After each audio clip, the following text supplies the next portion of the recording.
agenda, I would be remiss if I did not let the world know that we are happy to announce that on Sunday the Board of Education met and we have offered the position of Superintendent of the Jefferson County Public Schools to Dr. Martin Polio. He has accepted. So could we please acknowledge the fact that we have made one of the best decisions that we've made in a long time.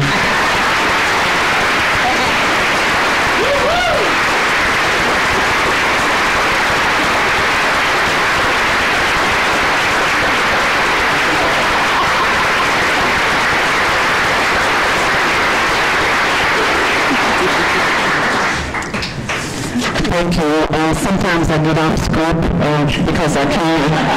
So no apologies for what we're getting ready to do, but to not do that is just not respectful of the person, the process, and the need for the Jefferson County Public Schools. At this point, I'm going to call Ms. Terry Robinson up, and as you're coming up, I know you're going to say something about counselors in your presentation. So, because once upon a time I was a counselor, I'm going to take a little bit of privilege, and I was trying to think of what we could do to honor or to say something really special. And I know you're going to say something special, but I'm going to say mine first, okay? Quickly. So I went online and I thought, what can we say? So I found this little poem that says, I'm a counselor. I don't have a magic word, a crystal ball, or all of the answers. But I do have ears to listen, a heart to care, and time to give. I have ideas and an open mind. I am your school counselor, and I am here for you. And I think you will all agree with me that they are there for our students. And the other thing I saw was, to the world, you are a counselor, but to your students, you are a hero. So with that, Ms. Robinson, would you take us through the recognitions, please? Thank you. Dr. Polio, Board Chair Diane Porter, and members of the Jefferson County Board of Education. Tonight we begin with the recognition of our distinguished National Board certified teachers who have earned the highest professional credential in the field of teaching. Dr. Polio, Board Chair Diane Porter, Board Member Stephanie Horn, Assistant Superintendents Joe Leffert, Dr. Paige Hartstern, Brad Weston, Michelle Dillard, and Dr. Felicia Cummings-Smith. Please congratulate the teachers in Board District 1, Amy Senior, Atkinson Academy, Megan Fleming and Jody Meyer, Breckenridge Franklin Elementary, Tori Martin, Brown School, Caitlin Radersdorf and Amy Smith, Carter Traditional Elementary, Susan Spencer, Cochran Elementary, Amy Moore, Englehart Elementary, Kirsten Miller, ESL Newcomer Academy, Jennifer Miskey, ESL Resource Teacher, Abigail Paloff, Mazik Middle, and Kaylee O'Reilly, Western Middle School for the Arts. Joining in the recognition are principals Dr. Stephanie Nutter, Jamie Wyman, Tim Foster, Ryan McCoy, Gwen Snow, Chris Berber, Kim Rice, Assistant Principal Sean. To join us. He has received what is called Level 5 within the KSBA Academy of Studies. So for that, we are recognizing him this evening. We talk about professional development, a little bit about the training. It's an initiative designed to prepare school board members to succeed in the new era of high expectations through a realistic and practical curriculum design with the assistance of experts in the field. So he currently has achieved Level 5, for which he gets a wonderful pen. So if my colleagues, if we could all gather up here and take a picture, please.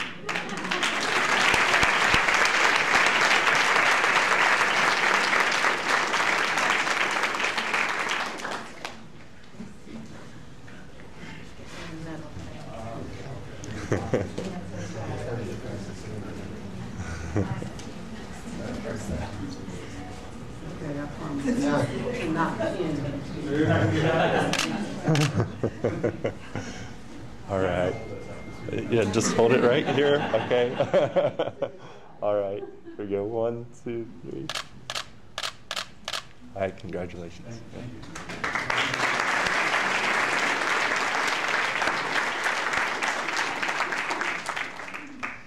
This makes twice in 2 weeks. Nice to meet you, surprise. Good job, Chris.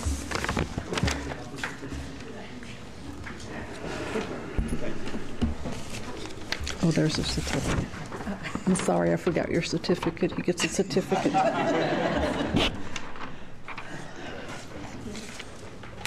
Is there a motion to receive the recognitions? Ms. Duncan, second by Board Member Geese. All those in favor? Motion passes unanimously. Thank you very much. At this time in the evening, we always allow our students to go home and do homework, so we will allow our staff to go and do as you like because you're adults. And we trust you to do as you like, so we're just going to as you like. So we're I was going to say, I'm the first one to speak after it's over. I'm feeling like ridiculous. I could have made them stay. That's right. Yeah. I think the break should happen after my speech. Yeah, we might have to work on that, especially if we don't have kiddos here. I know.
We're now about a minute and a half away of reconvening our meeting.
Okay, if we could come back to order, please.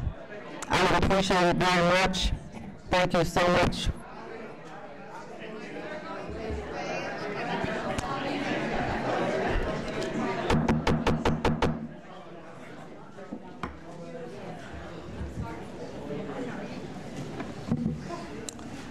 Are there any requests or revisions for the agenda? If not, is there a motion to approve the agenda? Board Member Wilner, Dr. Kolb, all those in favor, passes unanimously. Thank you very much. Is there a vote to approve the minutes of the January 19th and January 23rd meeting?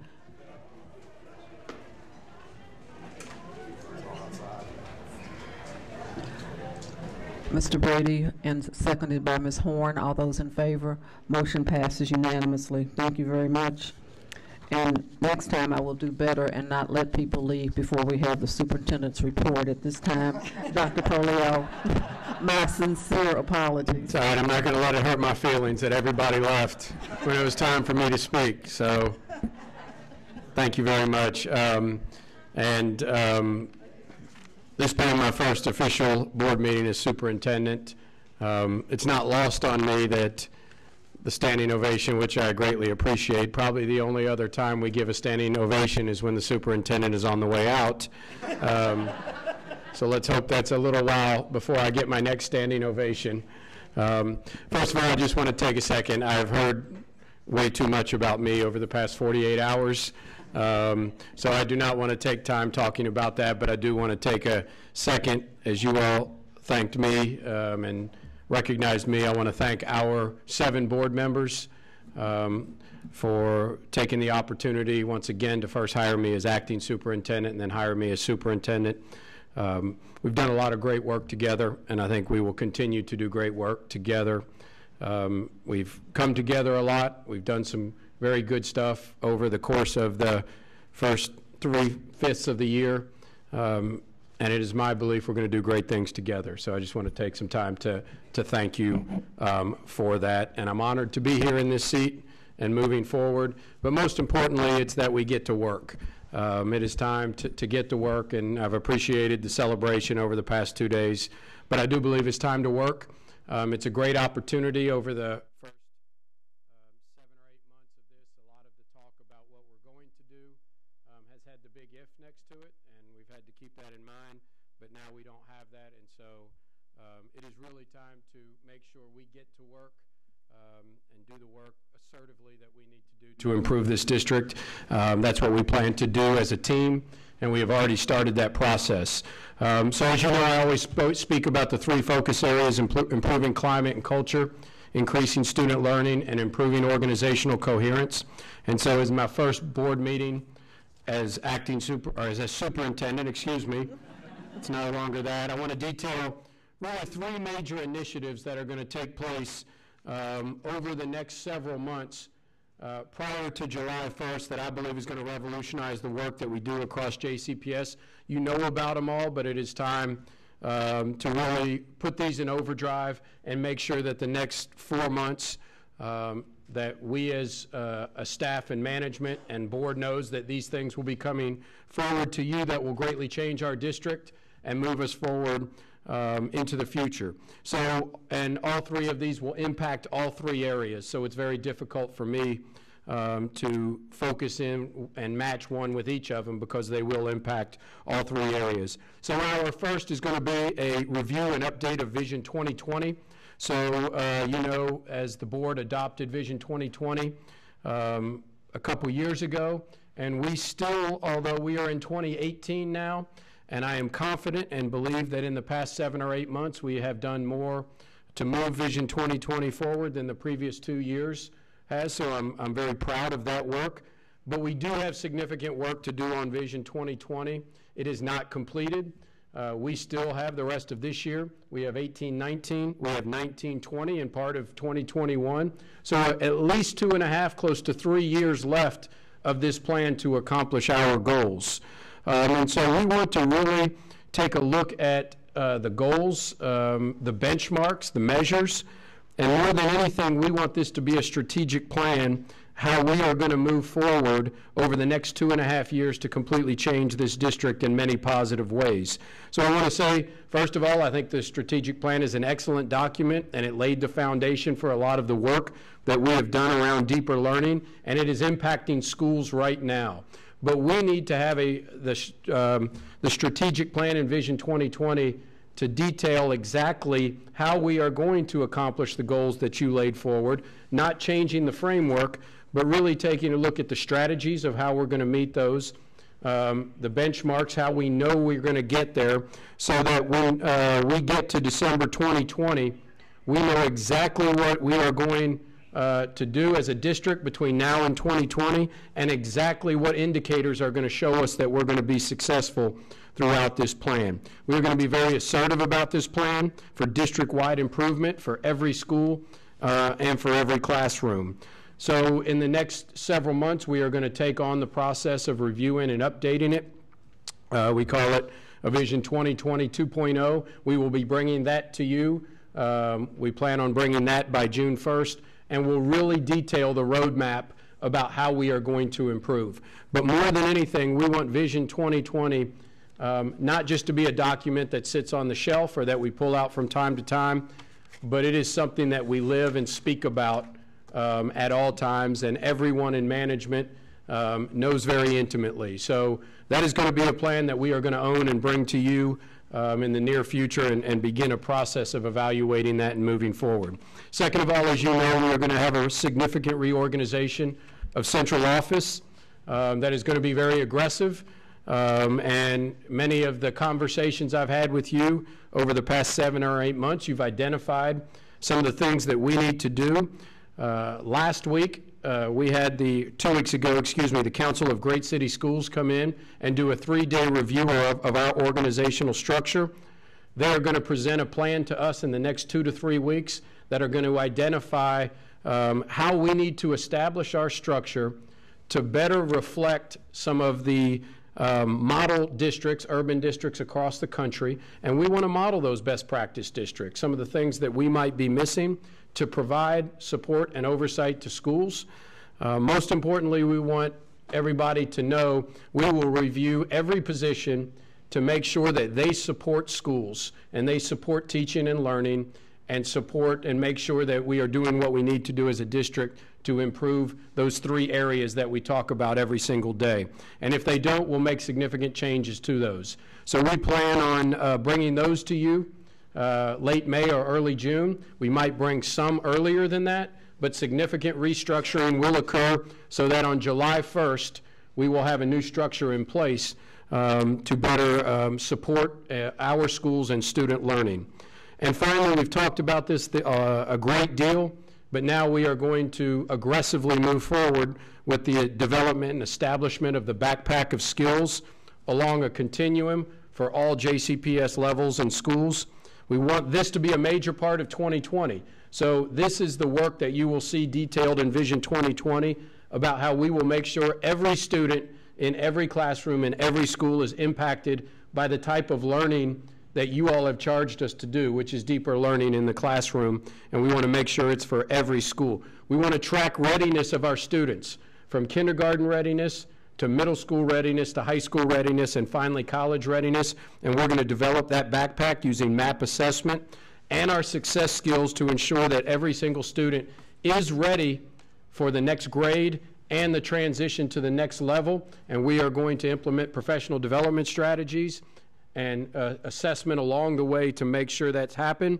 We've started that process, but we are going to present a model to the board by May 1st for implementation beginning in August of 2018 for our backpack of skills.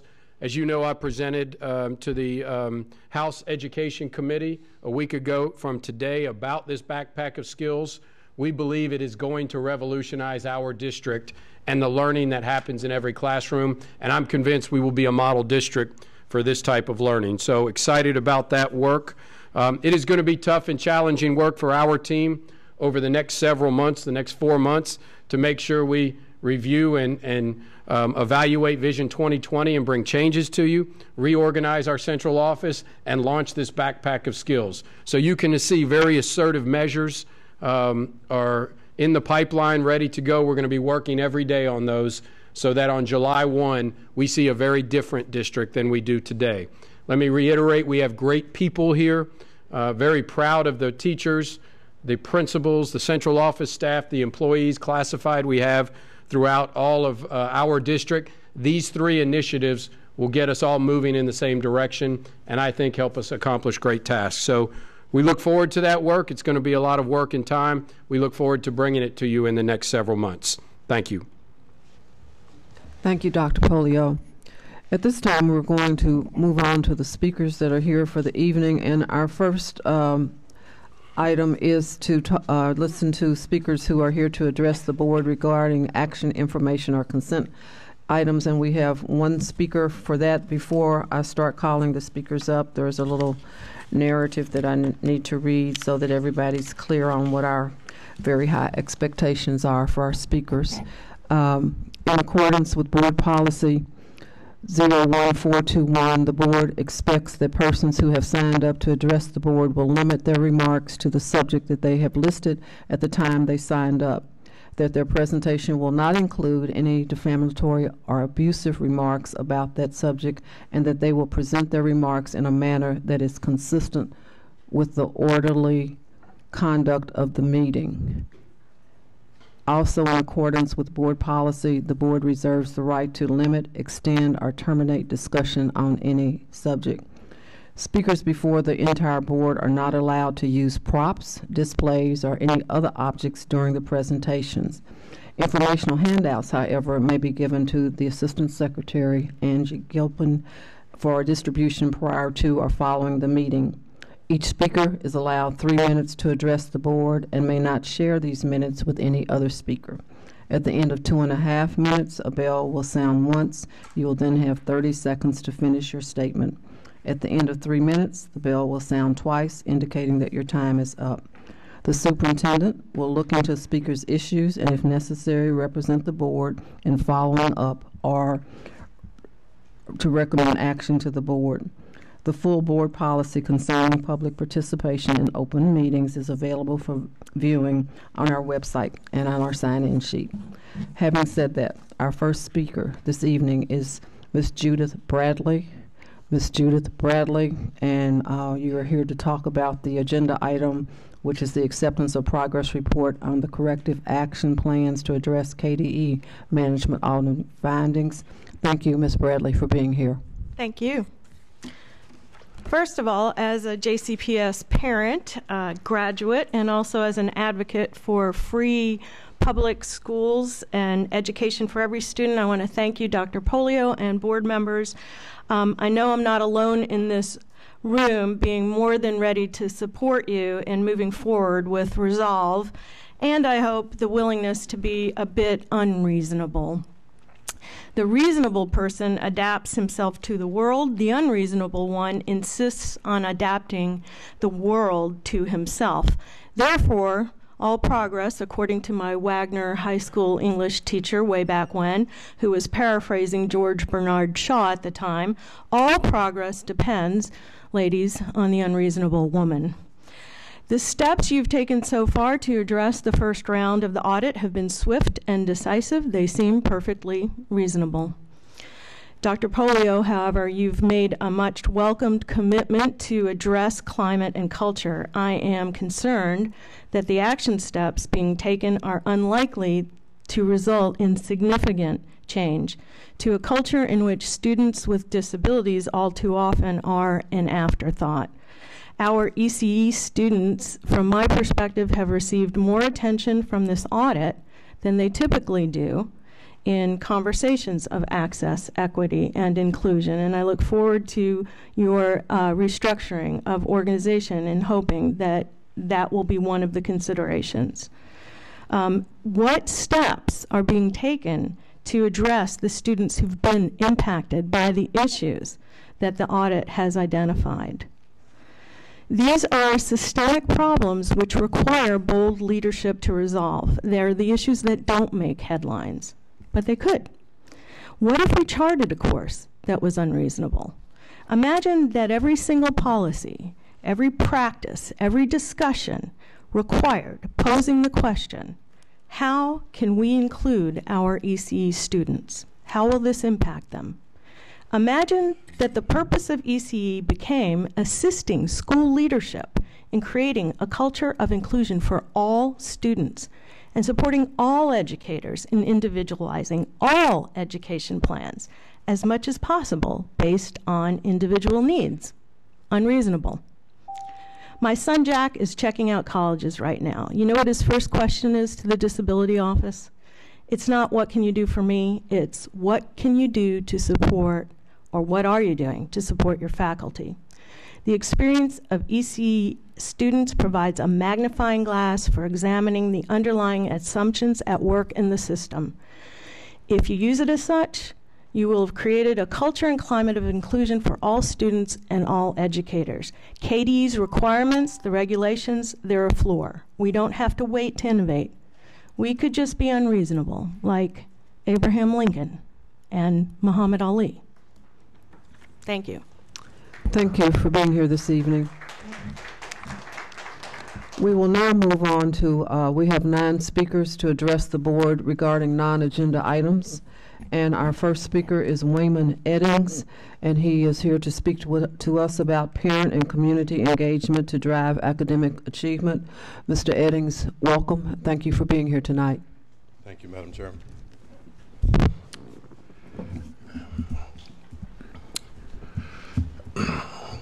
Madam Chairwoman, Mr. Superintendent, members of the board, I'm here to discuss today parental and community engagement in our educational system. We recognize that this is a very diverse school district, and we therefore have a very diverse set of stakeholders, especially as we pertain and look at parents who, for example, are represented in this room, but perhaps not in the quantity and diversity that we would like to see, not only at the board meetings, but also at the school level. I have the greatest confidence that the members of this board and this community have a desire to increase participation and to lead this district into the future proudly and successfully. I wanted to share a little bit about my experience. I've helped raise 5 kids and sent them to public education for 15 years dealing with them, and I also had a public education myself. In elementary school, I had an encounter with the Fern Creek Elementary School principal, and I told her in frank terms that I did not feel comfortable in the school that I sent my kids to every day. She was very apologetic. A fine, high-quality principal who was engaging a parent who had a concern about the environment and the culture that we created in our local schools. I'm not questioning the intent and the tenacity.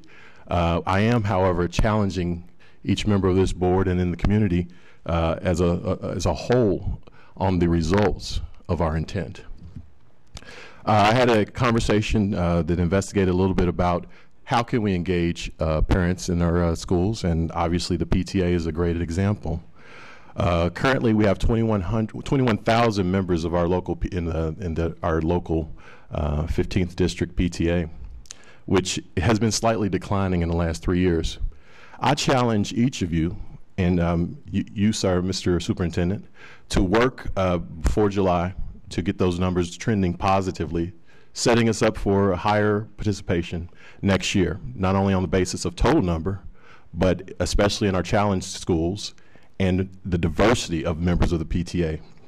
Because finally, I'd like to tell you that I believe that parents and the community more engaged are going to help us to achieve a better school climate. It's going to help us to achieve a better learning environment for all students. And I definitely will, as an individual, and I encourage everyone in the audience, at home and in the room, to join the local PTA, support your teachers, and let's make JCPS a top 5 school district, large urban school district in the nation. Thank you for your time. Thank you, Mr. Eddings, for being here tonight. Our next speaker is Jacqueline Kim. Jacqueline Kim. Ms. Kim. Our next speaker is Elise Chenault. Elise Chenault. Our next speaker is Jardania Peacock. Jardania Peacock. I'm sorry if I've mispronounced your name. I tried. Would you correct me for it so I'll know how to? Jardana, okay. Press your button in the center. Okay. Thank you for being here. Thank you. My name is Yardana Peacock, and I'm a resident of South Louisville and a parent of a first grader at Kenwood Elementary, River. And I want to talk about policing in schools. I've had many experiences with police and young people, and I can tell you from firsthand experience that it has often been more harmful than it has been good. I've worked in the visitors lobby of Metro, the jail, and I've worked with countless young people who have come there to visit incarcerated loved ones, and they talked about being ostracized in school and being stigmatized in society. Many of my friends also have been targeted by police, have been incarcerated for things as simple as not having an ID. And something that is clear, something that each of these folks has been, is that often they don't look like me.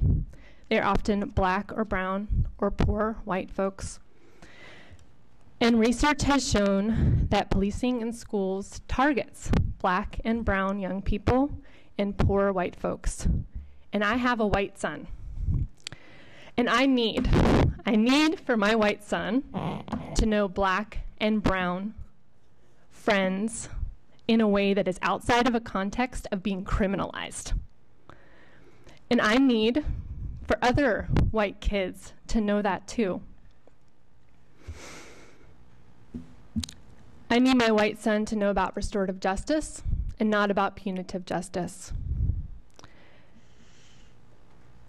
And I believe that we need to invest in the education of our children's hearts and not in the criminalization of our young people. Let's instead expand a curriculum that teaches about what matters most. And my son wanted to talk just a bit about what matters most to him and what he's learned in school. I say more of this and less police. River? Everybody can be great. I have a dream that racism will end. You are as good as anyone. Love is the key to the problems of the world. And that MLK Jr. is still alive in your heart. Thank you. Thank you. Thank you for being here this evening, and to your son also. Thank you.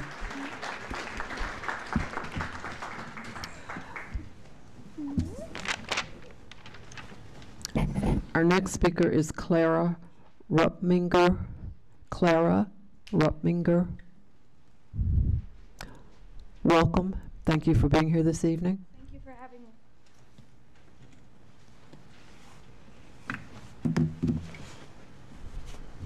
Hello? Can y'all hear me? Okay. Hello, my name is Clara Anna Rupplinger. I am a resident of Louisville and a graduate of Louisville Male High School class of 2014.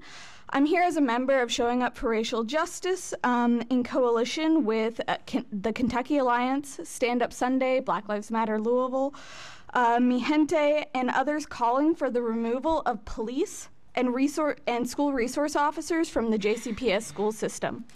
I'm going to talk a little bit about my own personal experiences. So as a child whose parents were drug addicts and with 2 siblings in the foster care system, I know firsthand about how poverty, neglect, and abuse manifest in children and young adults in disruptive or self-harming behavior. I know how. I also know how, if it is handled correctly with love and care, the children who act like this can be guided to change and become successful like I was. As a child, I have my own story of acting out because of trauma, guilt, and shame that was created by a turbulent childhood. This manifested at the age of 13 in self-harming behavior. However, my behavior was treated with counseling, love, and compassion by both my school and my family. I recovered well, becoming a great student and even graduating salutatorian of my class. At the same time that this was happening, I was also able to see others who were going through the exact same things as I was. Only because their displays of depression and trauma were more disruptive and external, they were criminalized and targeted rather than counseled and treated with love and compassion. They were subjected to cruel physical force and criminalization in the legal system. These people disproportionately dropped out of school and continued on to self-destructive behaviors. The idea that behavior is best regulated with physical force and legal punishment is a myth, especially in regard to youth whose bodies, brains, and identities are still evolving and need compassion and trust in order to develop into adult human beings who have emotional capacity. Additionally, the systematic criminalization, in particular of Black and brown youth, for this sort of behavior is dismaying. Black youth going through the same trauma that I was dealing with as a child deserve the same care, compassion, and counseling that I received. And as long as we allow police in our schools while defunding counseling and other support networks, this cannot be possible. We must care for our youth, not incarcerate them. Thank you. Thank you for being here this evening. Our next speaker is Samuel Oleane. Okay, Samuel, I'm sorry. Please help me. Okay, thank you. Thank you for being here this evening.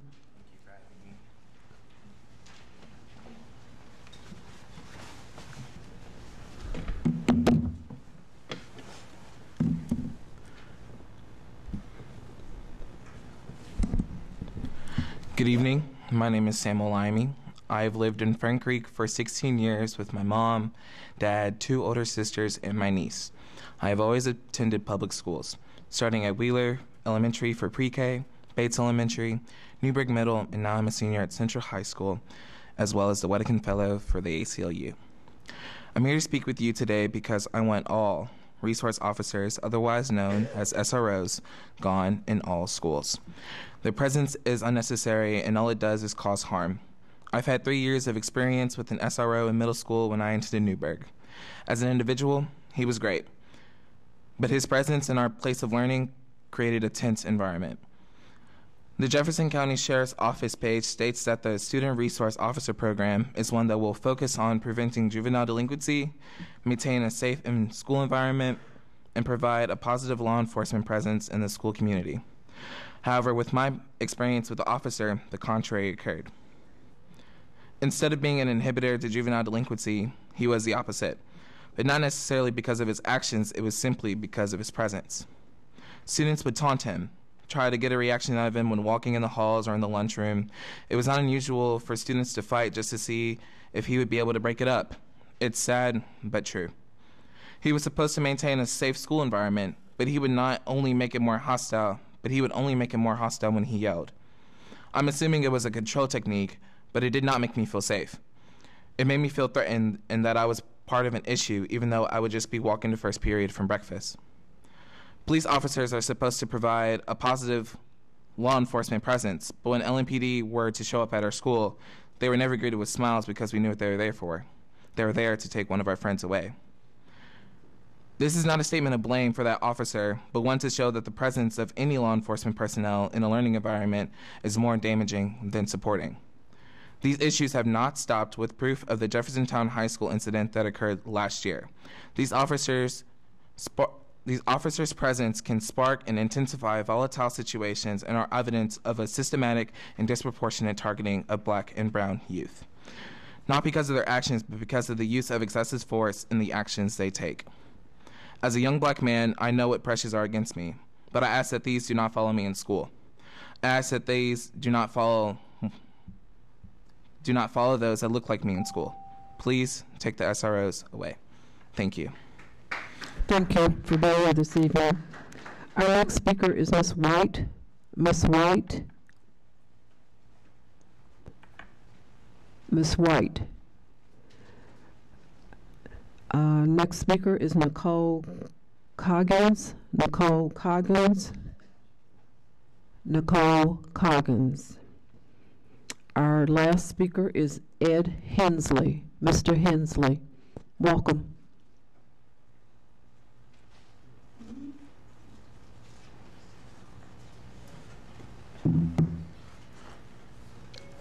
They have to go that way.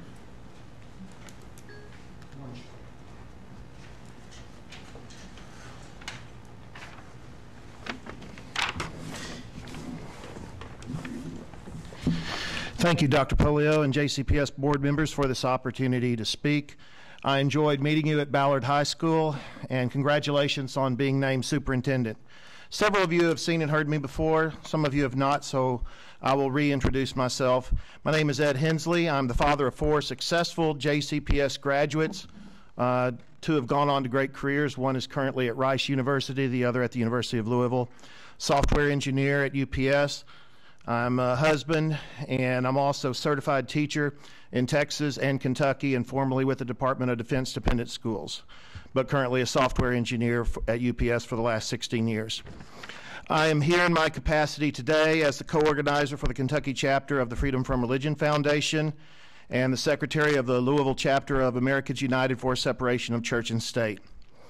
After several policy violations at several schools, JCPS made promises to both the Freedom from Religion Foundation and the leadership of the community, Jewish community, specifically Matt Goldberg.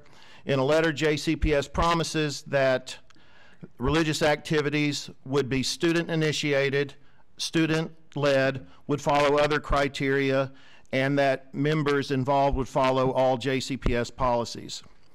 Currently, we have a situation in which a faculty member is initiating and leading Sunday school type activities. You may refer to the letter which I provided here, and Dr. Polio also has from the FFRF, which talks about Fun Day Sunday, and it has the flyer attached. Fun Day Sunday is promoted as a school dance team. However, the team dances to a CD called Fun Day Sunday, which was created by the assistant teacher who initiated the team and is leading the session. Each member of the dance team is required to pay the assistant teacher $20. The money does not go through JCPS or Kenwood Elementary School. For $20, the students receive a tie-dye shirt that they will tie-dye, a bracelet, and a Fun Day Sunday CD, which is sold by the assistant teacher. Songs from the CD include Creation Song, God's Word is True, All Have Sinned, Romans 3:23, What Would Jesus Do, the Bible Book Rap, and others. I have a sample of the music I could play, but does that violate the prop policy? Okay, I see some head shaking. You're probably glad I'm not playing it, but you can find it on YouTube. We have no problem with JCPS policies. We have a problem with the teachers and others who violate the JCPS policies either by willingly violating it or not knowing them. We would like for the superintendent's office to make certain that every principal, teacher, and coach are aware and adhere to JCPS policies. We are asking that for JCPS to honor the promises that it made to the Jewish Community Center and FFRF. These are promises that benefit all religious demographics. We look forward to your response from the letter from FFRF. Thank you. Thank you, Mr. Hensley, for being here this evening. Thank you. That completes our speakers, and we will move on with the agenda, please. So our next item on the agenda is action items. Dr. Polio, the first item is the approval of school nutrition and physical activity report. Dr. Polio. Thank you. Thank you. There's a requirement, as you can see, by KRS. So I know Dr. Razor, we have a video to be shown at this time. Thank you.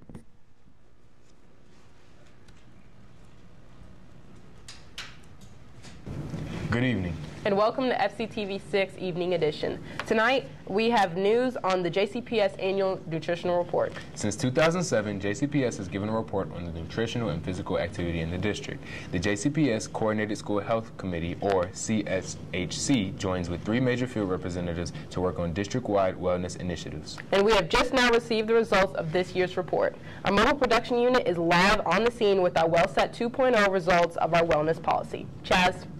Thank you, Amara. With the WellSat 2.0 completed, the District Wellness Committee can recommend changes to the District Wellness Policy based on findings from the evaluation. The WellSat addresses the strength and comprehensiveness of the Wellness Policy.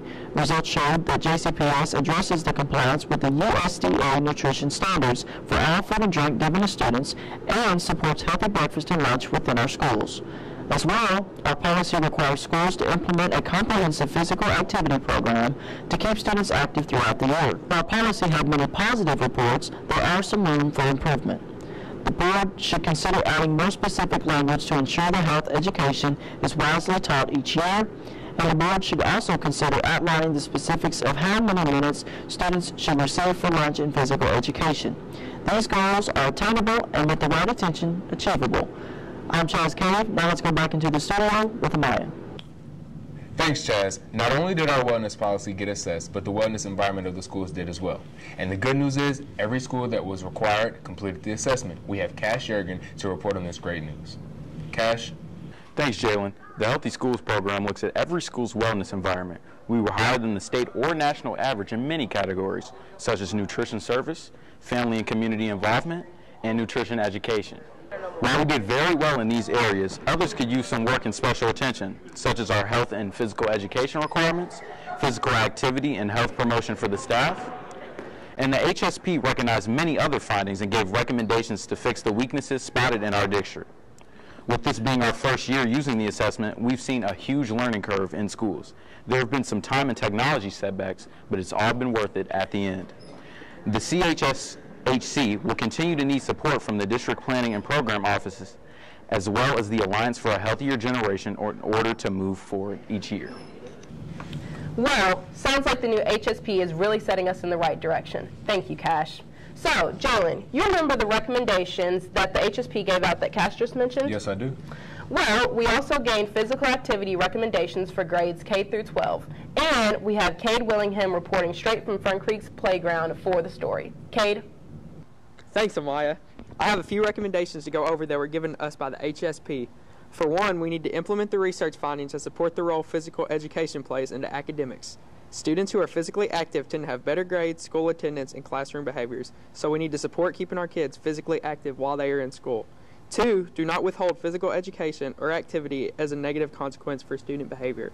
And 3, we should fund all special area programs. This will hopefully encourage kids to healthy living and healthy lives. Now back to you, Amaya. Definitely, Cade. And along with getting active, everyone has been told at least once about eating your vegetables.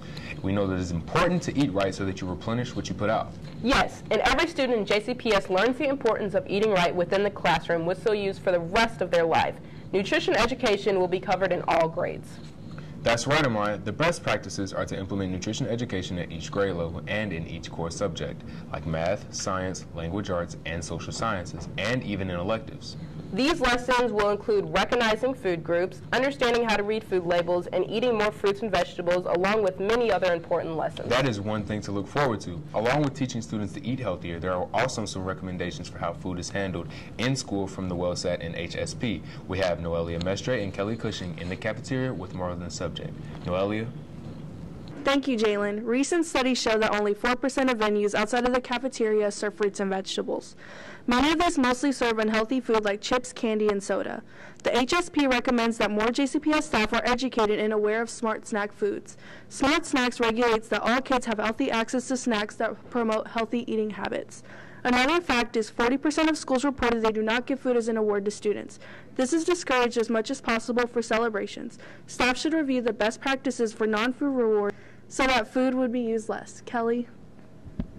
Yes, and the policy recommends to help students make healthy nutrition choices. Staff members should incorporate taste testing and demonstrations that include categorizing, naming, and describing lunch menu items. Informing parents of nutrition information and putting up posters in the school also helps students choose more healthful foods. That's right, Kelly. Those were the recommendations we received from our evaluation. Now back to Jalen and Amaya in the FCTV6 studio. Thanks, Noelia. It's important to know that the school wellness can be promoted in many different ways. Yes, for many years, the HPSE has encouraged school wellness through activities such as collaborating with the YMCA and Triple Crown Running to involve over 200 students in the Run Louisville Run program. There are many other different programs and activities that the HPSE has organized, such as field days, flag football teams, and morning walking clubs. At Western Middle School, they had a fit day during Every Kid Health Week, and they even participated in Zumba and aerobics. Whether it be school staff, students, parents, or the community, we can create a healthy school environment. Thank you. That's all we have for today. I'm Jalen Gordon. And I'm Amaya Bradford. And don't forget, better health equals better learners. Thank you for watching FCTV6 Evening Edition. Good evening. And So we'd like to thank Fern Creek High School for putting that together. Obviously did a great report for us. So that's the report, and we'll take questions at this time. Dr. Wilner. Students did a great job. So there are several recommendations in there, and a number of them are policy recommendations specifically that would need to come back to the board. So I'm just wondering what the plan is, what the timeline, when we can expect to see those policy recommendations come back to us. The recommendations will be brought to you by May 1st. Other questions? Hearing none, I'm sorry, Ms. Horn, question? Yeah, it references the actual report. Can it be emailed to us? You know, it references the document that went to the SBDM. Yeah, we'll get that to you. Okay, thank you. Board Member Geese. Will those recommendations be filtered through the policy committee? If they're policies, yeah, they will be brought as policies. Any policy will be brought to the policy committee. Okay, thank you. Is there a motion to approve the 2017-18 School Nutrition and Physical Activity Report? Ms. Horn, seconded by Ms. Duncan. All those in favor? Motion passes unanimously. Thank you very much. Our next, we're moving on to our information items. Acceptance of the progress report of the JCPS corrective action plans to address KDE management audit findings. Dr. Polio? Yes, thank you, Chair Porter. So we would like to, as we said, bring a quarterly report back. You know, in September, we received initial report from KDE on management and found 3 areas: career and technical ed, ECE, and restraint and seclusion. So we want to keep the board informed of our progress as we move forward. So at this time, I'd like to bring Dr. Dossett and Dr. Coleman up to update us on our progress.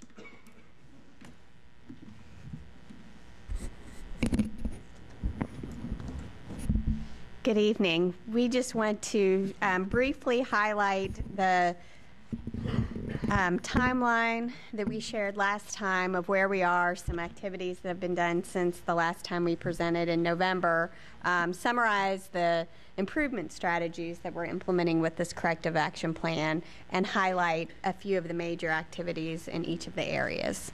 So I'm not going to go through all of the timeline, but just point out a couple of major events. The September 20th is when KDE issued their findings from the audit. October 31st, we had responded with our corrective action plan. And then since we last reported in November, KDE has conducted its first monitoring visit. They did that in December. Everything went well, and we got a verbal feedback that our progress was on track. We're presenting tonight, and then actually this Friday, KDE will be coming to the district for their second monitoring visit. So as Dr. Polio mentioned, our CAP is focused, this first report is really just focused in on 3 areas: our career and technical education, our ECE, Individuals with Disabilities Act, and then restraint and seclusion. So I'm going to let Dr. Coleman talk a little bit about our improvement strategies as a whole, and then I'll follow up with some specifics. So I think as we talked about when we talked about the Head Start corrective action plan, I think that the really good thing that has come from this is that more than just trying to correct the areas of deficiency, we have really been thoughtful, I think, about procedures and systems and protocols that will allow us to stay away from corrective action plans in the future would be ideal. So I think I really like the approach that we've taken. We are thinking about, again, systems. We're thinking about professional development opportunities. We are thinking about monitoring processes and how, something that I know Dr. Polio and we've all talked about is that, we've got to be able to find these kinds of problems and issues before someone else does. So we need to make sure that we have a system in place that's a little bit ahead of what's coming, so that we're not waiting, but so that, KDE is not who's saying, by the way, you need to take a look at this. It's important that we have systems in place, I guess, for that same kind of quality control on the inside. We've provided lots of support to schools based on what we're seeing in the data, and I think we've had a really positive and productive partnership, really, with KDE through the process. So. And so just to conclude with some of the particular improvement strategies that have occurred since November. So really, when we first received the report in September, a lot of the initial work was, as Dr. Carmen described, around establishing protocols and written policies, and then implementing training to all of our staff so that they're aware of the protocols that are in place. So in November, we trained all principals, assistant principals, and counselors on our corrective action plan. We also, in instructional cabinet, have weekly updates around activities that are happening within our corrective action plan. In particular, career and technical ed, KDE, as Dr. Coleman mentioned, has been a great partner with us. So they came in November and provided training to our district and school teams in the area of career and technical ed. Also, Christy Rogers and her staff has developed educational guidelines for schools, and it really is a very comprehensive guidebook around expectation, roles and responsibilities, timelines, and that's something that we actually had gotten started. It started as a master calendar, and through conversations at our first monitoring visit with KDE and continual improvement efforts, it really has expanded into more than just a list of when due dates are, but really expectations and responsibilities and support for schools and guidelines in that regard. Our safe crisis management corrective action plan, again, has focused primarily on training and improving improving understanding for our staff, increased collaboration with our school resource officers.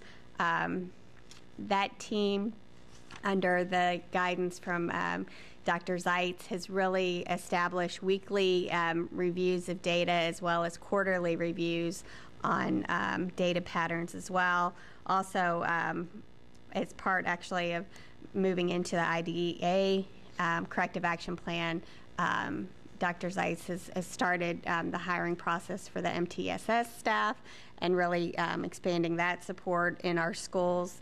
And then IDEA has, in addition to providing written practices and protocols, has provided training. They have recorded all the training so that it can be available to any new staff as they're onboarded, and then has really established a pretty impressive way of collecting information on implementation checks of their training processes and ways in which that they can track that data through Google Forms and then review it on a regular basis with their staff to determine which schools might need additional support. So in general, those are the big highlights since November, and we'll be able to answer questions at this time. It might be important to note that in the actual copy that you received of the corrective action plan, some items were in red. Those are things that have been accomplished since KDE was here for their last visit, and those are items that we will be highlighting for them as well when they're here. So, questions? Board Member Horn. I was able recently, like within, it's been about a month, to gather a group of parents that have children in the EC program in the high school level. And there was a wonderful collaboration between the EC department and the parents in identifying some really serious issues. Our assistant superintendents were very active in this issue and were able to really work with the JCPS staff to come to some real resolution that was just incredible.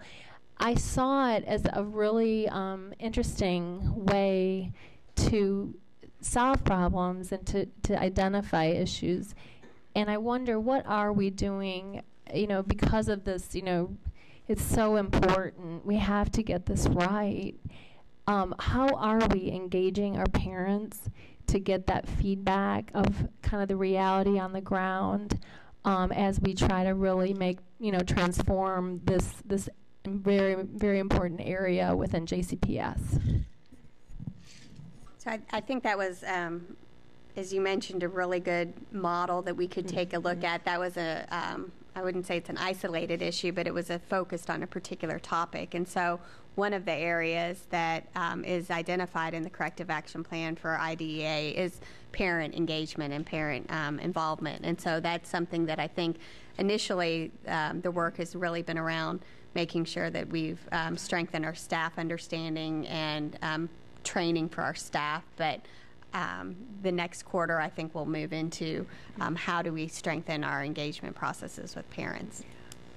I am very interested in this work. I am very encouraging of what I have seen, recently, but I really think that this will be key to really engage our parents and listen and try to develop this cooperative, atmosphere, and I think that we are doing that, so I'm very encouraged. Thank you. Other questions? Dr. Wilner? Thank you for your work in this important area. When the corrective plan was brought to us, I conveyed some concerns at the time that I thought the plan, apparently it met KDE's criteria, and as we heard a speaker earlier today say, it really was the floor of kind of what was acceptable. But as we talk about transforming the culture of the district, that was really, that was why I couldn't support the corrective action plan at that time for either ECE or seclusion and restraint. It seemed to me that it was very compliance-based and not shifting the culture-based. And as our strategic plan talks about personalizing learning, that has to include personalizing learning for our students with disabilities, for our students who have behavior problems as a result of trauma, or how are we engaging everyone. So I appreciate the work that has to go into this document to get us in line with KDE, but I think there are much larger cultural issues. And so I don't, Dr. Polio, maybe you can speak to your thoughts about how we're, as in transforming the district, how these issues are going to be swept up in that big systemic level work. Well, I think there's two very separate documents that you will be brought. So one is the corrective action plan, which are the specific management issues that were brought to us that needed to be corrected. So those are very specific, and I wouldn't say they're the floor, but they are the issues that have to be corrected, and that is what we put in the plan. As far as going well above that and doing things like personalizing learning for each and every student, that's going to be more of the work that we expect to see in our new Vision 2020. So, I don't want to confuse the two documents. One is what we are required to do and what we have to do to make sure we meet, corrections that we weren't doing. The second is what the vision we expect as we move forward in our district. And I clearly believe we will see elements of that when we start putting together Vision 2020 of how we expect to see these things for all students. I think when you think about the backpack, really, a big part of the purpose behind that is to make sure that every child has those kinds of experiences. And if we're asking kids to show evidence that they are getting those experiences, everybody gets those deep, meaningful, really rich kinds of learning experiences. If we want them to show evidence, we have to make sure that they have those. And I think that is going to make a tremendous difference for kids. And that's that's what's at the heart of all of this, all of this work. So while we're working on a corrective action plan that is specifically focused on findings that were addressed in the audit, we're also wanting to document where we're going above and beyond, or where we're adding activities that weren't necessarily a specific, that addresses a specific KDE audit finding, but for example, the Academies of Louisville business partnerships, we documented that because that's not necessarily responding to a specific audit finding, but demonstrates the kind of the deepening of the work that's going on in that area. And so we want to make sure that we're documenting those efforts as well. And we will continue to do that in the other areas of SEM and IDEA. I want to tag on to what my colleague Mrs. Horn said too about how important parent voice. I want to add to that student voice. And just because a child doesn't, has a disability doesn't mean they don't have an important voice. Maybe more important because their voice is so often marginalized and excluded. So I just want to lift that up. Board Member Geese. Thank you. I would like to add my voice to the expression of Dr. Wilner and also of our speaker, who spoke very well and very eloquently about the need to not only do the minimum, but to raise our standards. And in raising our standards, raising the standards of the district, raising the standards of our students, it truly is a trickle-down effect. When we have high standards and we hold ourselves to nothing but the highest of standards, our teachers will and our students will. That's Education 101. I learned very quickly as a teacher that when you have high standards, your students will feed off of those high standards. And so I think that the work that you're doing right now is excellent in getting us to where we need to be, but I'm excited to see how that work will grow past compliance and really to that level of high standards that we all know we're more than capable of and look forward to seeing, not only in ourselves, but in our students. And my question, sort of unrelated to that, you referenced some feedback from the Kentucky Department of Education. I'm just curious as to the specifics of that feedback, if you could point to specific feedback or points of interest or conversation that you would feel comfortable sharing with us today.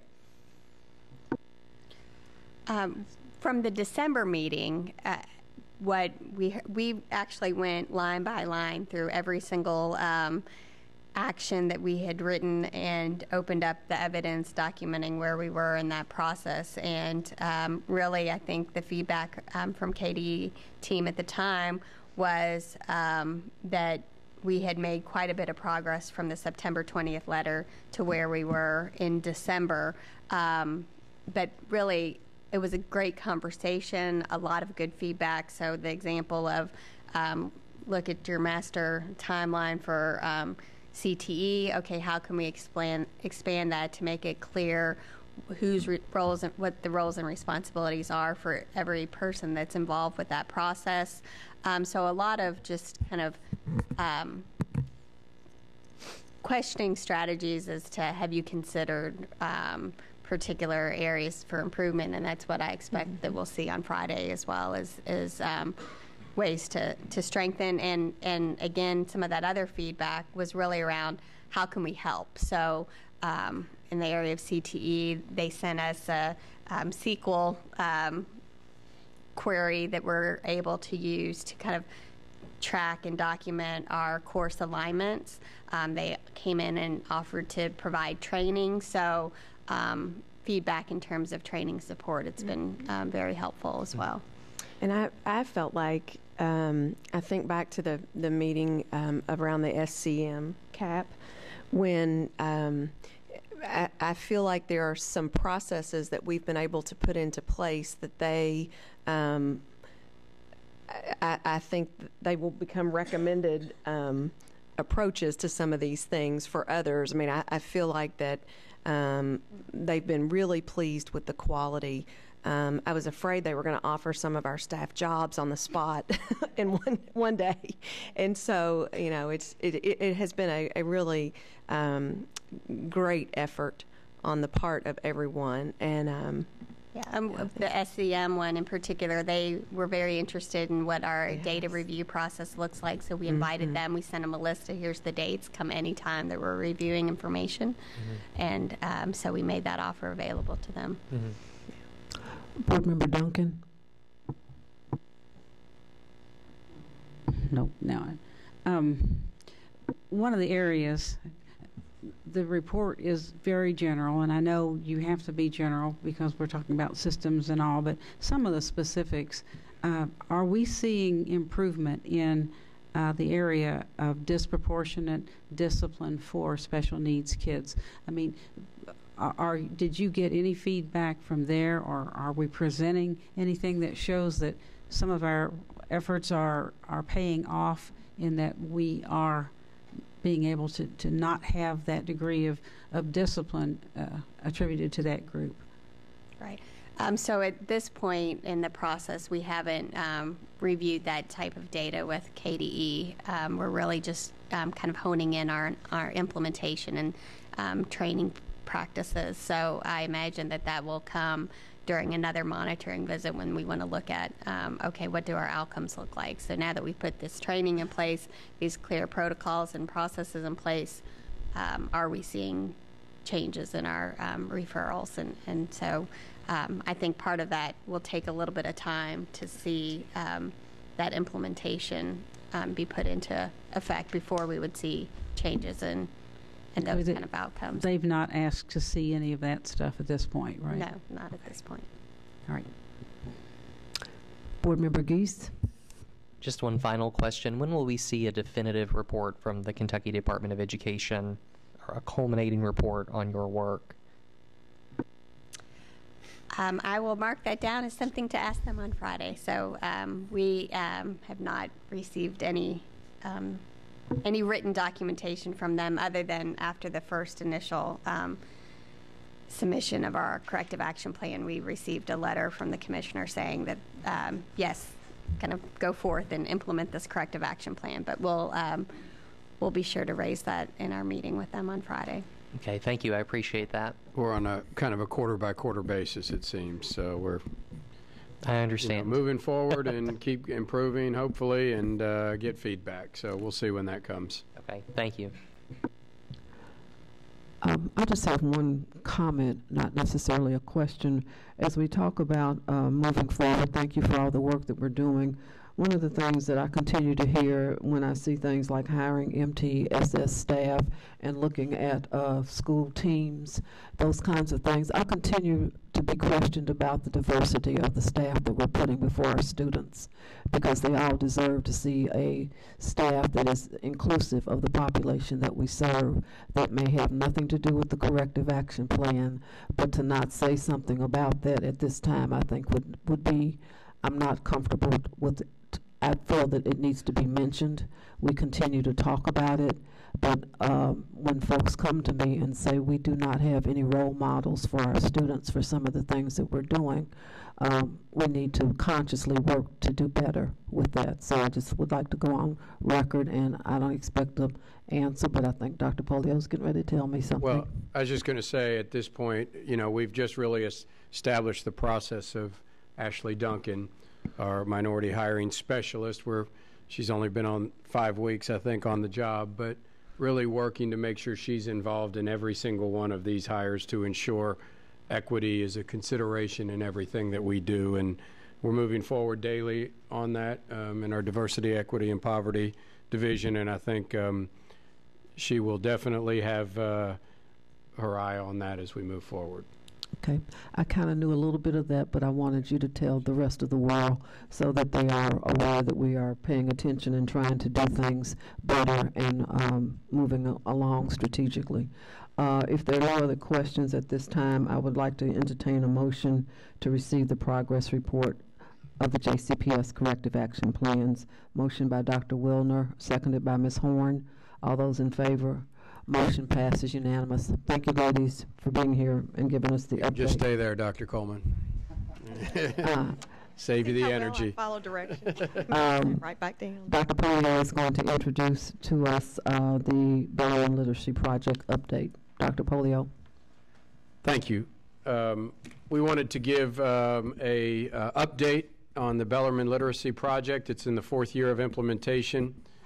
73 schools participating. I believe we have over 800 teachers that are participating in the Bellarmine Literacy Project. So I'd like to welcome our team. Also welcome Dr. Cooter from Bellarmine University, who is a major part of this initiative. So I'll turn it over to them. Thank you. So just as kind of by way of introduction, when Dr. Smith started with us in October, the first priority for us was to just kind of take an inventory of the landscape in literacy and math and just see where are we as a district? I know what the data says, but what do we see happening in classrooms? What do teachers say? What do kids say? What do principals say? And so she has been working diligently on that over the last several months. So, of course, the Bellarmine Literacy Project has been a big part of what she's been learning about. So I'm going to turn it over to Dr. Smith to share. Thanks. And this is going to be a joint presentation because this effort has truly been a shared effort with Bellarmine. And I feel like out of all of the experience that I've had here in the state, but also in the learnings that I've had across the country, when I came in to really look at what was happening here in the district, I found this to be an extremely important partnership and one that seems to be having a real impact on how teachers are shifting in their practices. And I think that's really important because this is an investment and of time and people and resources, financial resources, that I believe deserves the full attention of not only the board, but many others in the district and how we think about how we place our resources to date. And so I came in with a pretty objective perspective and have an objective perspective because this work began far before I got here. And I think that has allowed for real honest conversations with Dr. Cooter and his team and many others in the district who have been looking at this work from an evaluative perspective. So you'll hear us kind of share the microphone as we present. But again, this is a 4-year endeavor, and it is honestly in the end of cycle of our budget, and it really presents itself at a nice time for us to take stock of where we've been with this work in the district. So with that, a couple of things that we just want to remind you of the context. I'm not going to read these slides to you, but you can see over the course of the 4 years the number of schools and the number of teachers who have been involved in the Bellarmine Literacy Project. I have learned it is a 2-year professional learning model that includes graduate credit for those teachers to go deeply into their learning of the teaching of reading. And what I also know is that teachers have been engaged in an extensive amount of professional learning. You've heard Dr. Coleman and others mention how important professional learning is in the shifting of practice, but also in the teaching of reading, because this is a complex area. We know how important literacy is for the success of children once they leave our K-12 system. And so it requires a lot of intensive support for helping teachers shift practice. So you'll see their 90 hours is a really significant amount of professional learning and a commitment on behalf of these teachers to be engaged in this process.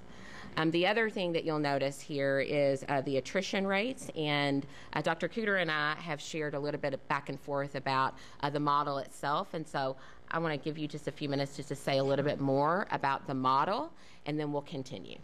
All right. Thank you, and congratulations, Superintendent, and it's great to have you full-time on board, and thank you, board members, for allowing us to come forward and give you an update. The Literacy Project, which to me really in this point of our development is now the JCPS Literacy Project. It's often called the Bellarmine Literacy Project, but for us it was always JCPS. We're in the 4th year of a 5-year rollout, and we're actually well ahead of schedule such that JCPS can take over the project entirely. Really that's in transition right now and will continue into the fall. Give you an idea, just quick background, the original literacy project started 20 years ago in the Dallas School District. It moved, when my wife and I moved to Memphis, Tennessee, we brought the project with us there when we went to the University of Memphis. And in 2007, it won the Council of Great City Schools Urban Impact Award for moving children, particularly in poverty, into becoming fully literate by the end of 3rd grade. And that was really the intent here. It was a 1-year academy model for teachers. It's 90 hours of training coupled with coaching. And then because one of the things you might see on the next slide is through JCPS data and just polling the teachers and principals to see how well it was received, you can see that 97% of the teachers found that it was very positive and helpful for them in improving their practice of teaching reading using evidence-based practices. And as well as 86% of the principals also were high on the project. Because of that, in year 1, Chairwoman Porter, you may remember when we first started, as well as some of the other colleagues, that when we first started this, we were actually focused on the 19 lowest performing schools in terms of reading proficiency. Particularly on the west side, southwest side, and so forth, but across the district. And because in the first 2 years we had a great deal of success, there was a request that we expand the program and move it from a Title I, essentially, initiative or using Title II funds to a more broad-based approach. And so it was not really intended to be a district-wide initiative. It was really focusing on high-needs kids. And but as it happened in Memphis and in Dallas, it started going district-wide. Part of our pledge from the Bellarmine side is that it was a capacity-building model, both in terms of helping teachers build expertise, but also to build new capacity within the district, in the central office and so forth. And so we have done that. All of the classes that we teach, they're offered on Monday, Tuesday, and Thursday evenings. So there's some going on tonight or probably just finished, are taught by JCPS teachers and personnel who have been trained in this. So 100% of the academy now belongs to the people of JCPS. The leadership of the program has also been trained and prepared, and these are people who have a day job as well as doing this in JCPS, so they do double duty and deserve a lot of credit. And I wanted to just take a moment to recognize some of the JCPS people who are in the audience who are integral to the leadership that we're handing over to the superintendent and our colleagues here. I think this first one is actually teaching tonight, but for our kindergarten academy, this is a K through 3 initiative. For the kindergarten academy, we have Dr. Mary Beth Stevens, who's a very fine educator, many of you may know.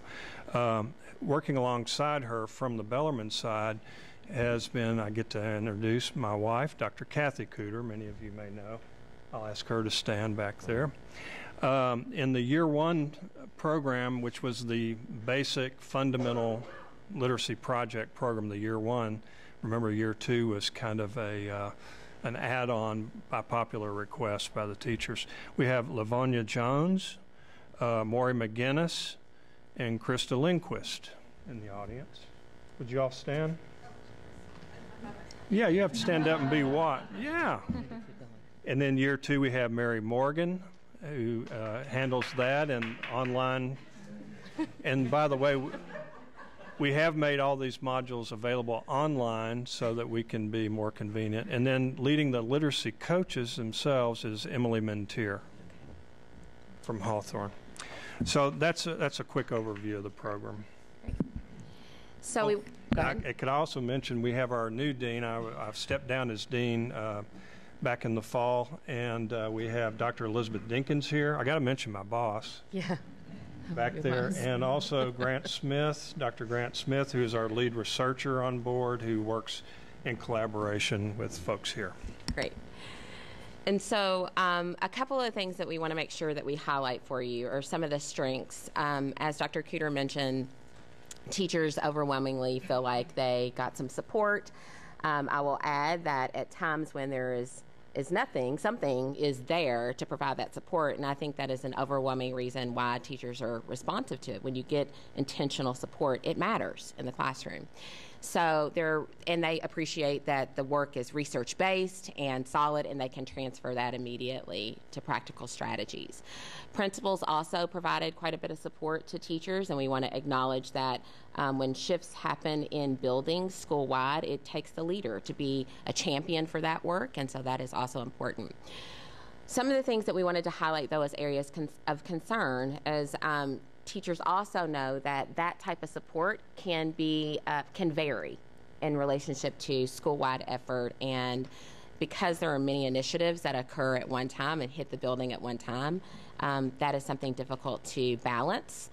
And literacy coaching is a component that you heard Dr. Cooter reference that also needs refinement, and coaching is that piece that helps teachers continue to implement with a level of confidence and fidelity in the program.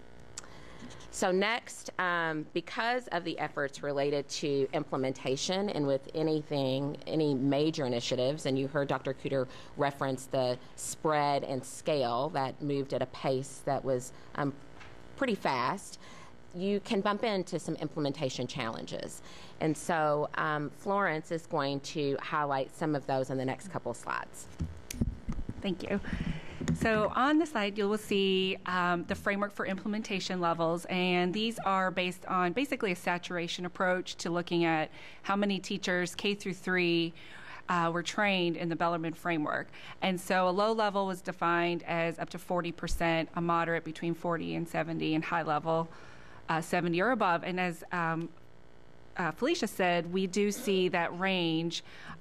This was a project that went to scale pretty quickly, so it's not unusual to see that range with the majority of schools at the low or moderate implementation level. Looking at outcomes, what we did was we looked at the 2016-17 cohort of third graders. So when we look at the complete data set, we're looking at about 6,000 kids with complete data.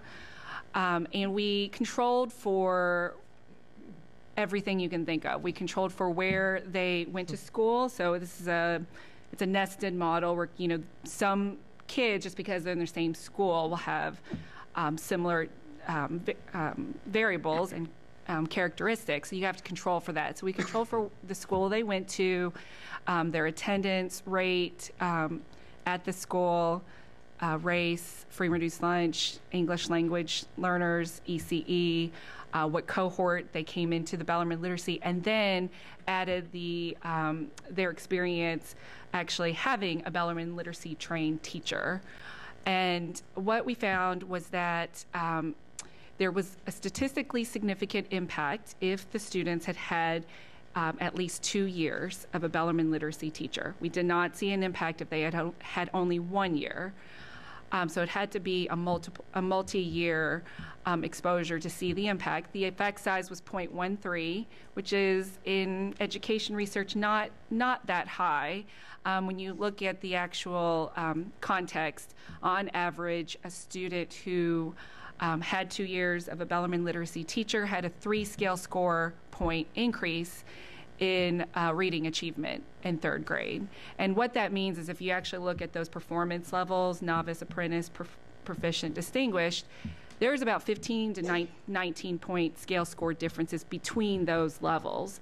So moving 3 points is not much. You're going from a low apprentice, for example, to a medium apprentice. So it's not a huge impact at this point.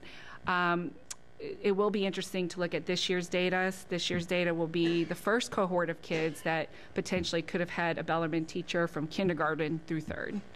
So that's our next step, is to look at that next cohort.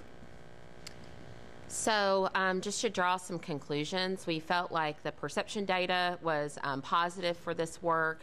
We know that there are some implementation concerns that we know that we want to address as we think about next steps for the work. We believe that, as Florence mentioned, that there's some evidence of implementation success, but we still need to study this in relationship to finding more dramatic ways to increase literacy in K through 3. And Dr. Cooter and I have spent some time with a team of people really thinking about next steps and what this means for our work ahead. So we wanted to add just a few points to highlight how we're thinking about next steps for this work. One, we feel like it's really important to not throw out the baby with the bathwater, but actually learn and improve and then refine the model so that we can go deeper in our current sites, but also begin to identify those practices from those high implementers and look at implementation more broadly. So take what we know is working and begin to spread those effective practices rather than scale quickly. And we believe that that is a part of refining the model. We also want to network the current infrastructure that's here in the district. As you heard from the beginning, the design was such that JCPS would own this model, and we could then take it and really begin to make it our own and implement it.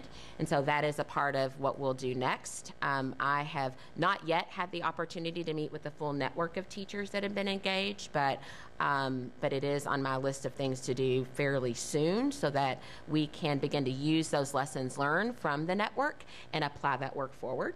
Listen to teachers, listen to leaders. We are also in the throes, and you saw this on the comprehensive district improvement plan, of defining the curriculum framework for literacy and using what we have learned in the BLP pedagogy and practices and apply that forward in the curriculum framework as we move ahead. That's the close link to our CDIP strategies that I would expect that you all would expect of us. And then looking at alternate professional delivery models. A graduate coursework of a year or even 2 years is quite extensive and intensive. And we believe that we need to investigate other models for providing effective professional learning based on what the research says as well. So it's been an amazing partnership, but we also know that we need to be thinking about cost efficiency and effectiveness as we move ahead. So those are really the 4 next steps that we have outlined that are immediate for us as we think about the relationship for literacy, the backpack, and how it relates to those skills moving forward. We have a new screener in MAP and how we're going to use that data to then inform what is next steps for literacy learning for JCPS students. Anything else? Ms. Porter had to step out for a moment, so Ms. Duncan. Well, I've tried to look at this in a positive light, but so much of this comes back as really not having that much of an impact. And when you have 97% of your people say they like it, but half of them leave and not in it, then that feeds that problem of how do you sustain this? You know, and it sounds like you're looking for reasons that they're leaving. Maybe the commitment can be changed in some way or in another model. But I've tried to be optimistic about it, but I'm not seeing increases in reading that this is supposed to be generating. So especially if we have that kind of turnover in it, if we could keep people in it, but what are you, besides the coursework, what are you thinking is causing the people to leave the program at a 50% rate?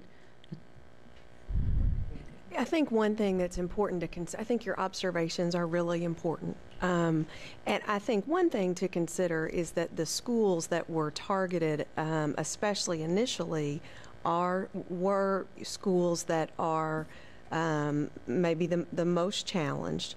And so we know that teacher turnover in those schools is also a real challenge and a bigger issue that we have to think differently about. So I think I don't know enough to say that they were leaving the project as much as they're leaving those schools sometimes too. So I think that's important to consider just for context. That's right. And just to clarify, there was kind of a misstep on the slide because the project's a one-year project. And what happened was, because of the popularity of the one-year project, we had almost 50% of the teachers saying, hey, we want another year. We want to keep at this and refine the practice, and can you do that? So rather than, I get where you're coming from, because it appears that it was a 2-year program. It's really a 1-year program. And then we added a year because the teachers felt like they needed that level of support. So, and then of course, what Dr. Coleman's saying too is you would have some teachers that would leave and migrate, because you have not only student mobility that's pretty high in the district, but you've also got teacher mobility. But just keep in mind, it's a 1-year project. Well, and I think it's up to 73 schools, and is that necessary? I mean, have we moved beyond the group that we really were trying to intentionally work with from the beginning, and we've spread it to 73, and we're still not getting, we don't see that impact on that from spreading to 73 schools. So maybe we need to go back and.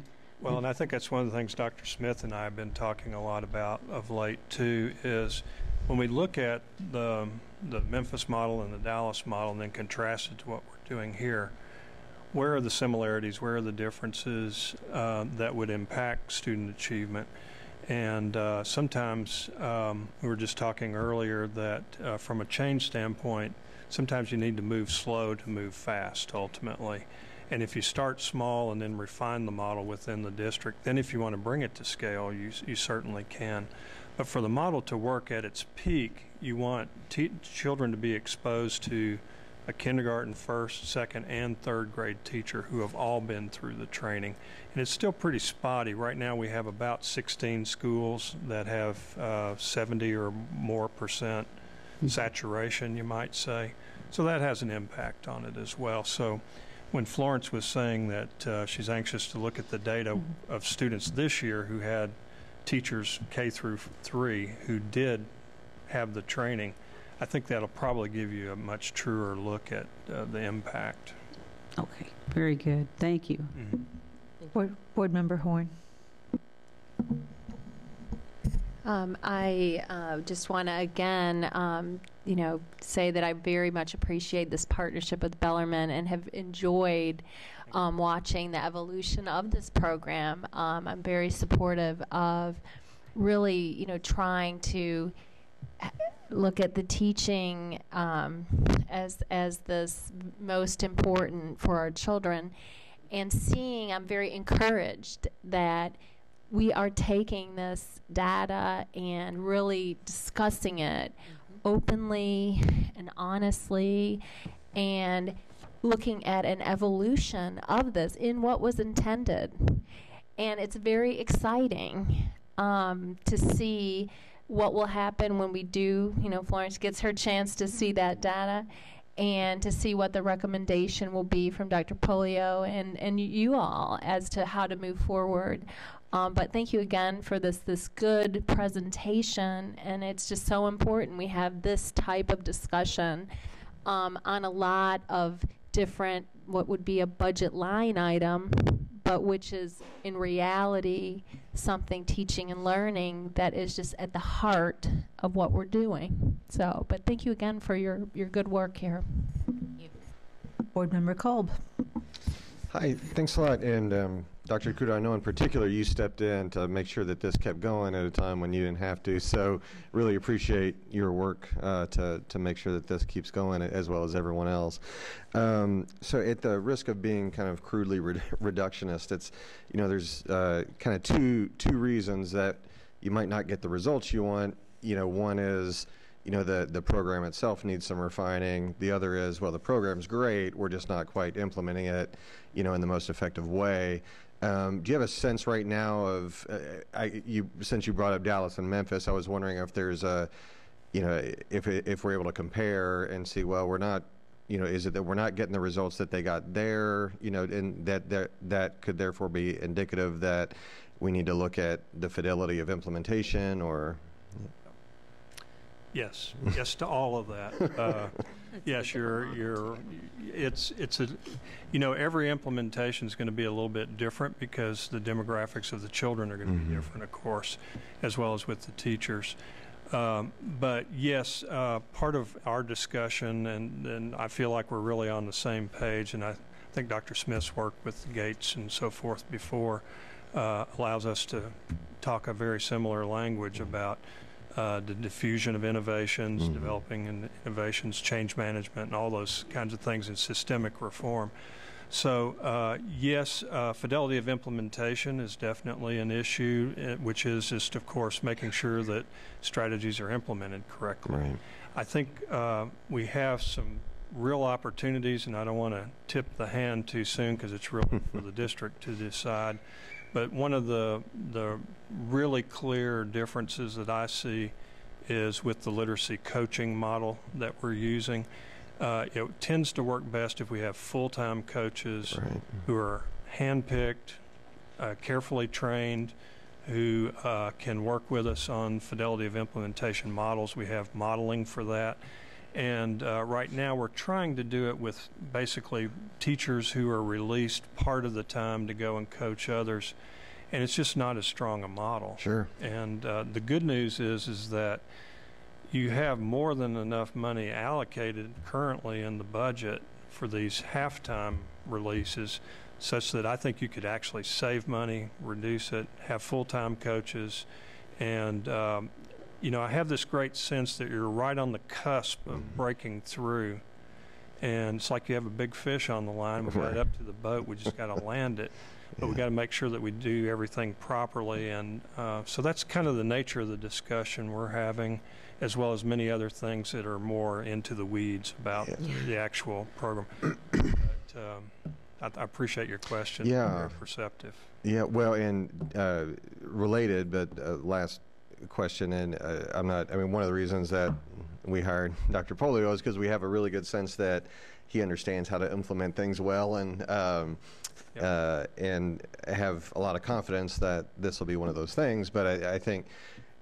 what I'm hearing in part, and maybe I'm making assumptions I shouldn't make, but you know, if it's most effective for kids to have it K1, 2, 3, you know, it seems like, and this isn't up to you guys, so you know, administration that's no longer here anymore, but you know, at the outset, we should have been a little bit more intentional about making sure that we got at least a decent number of kids that had that experience.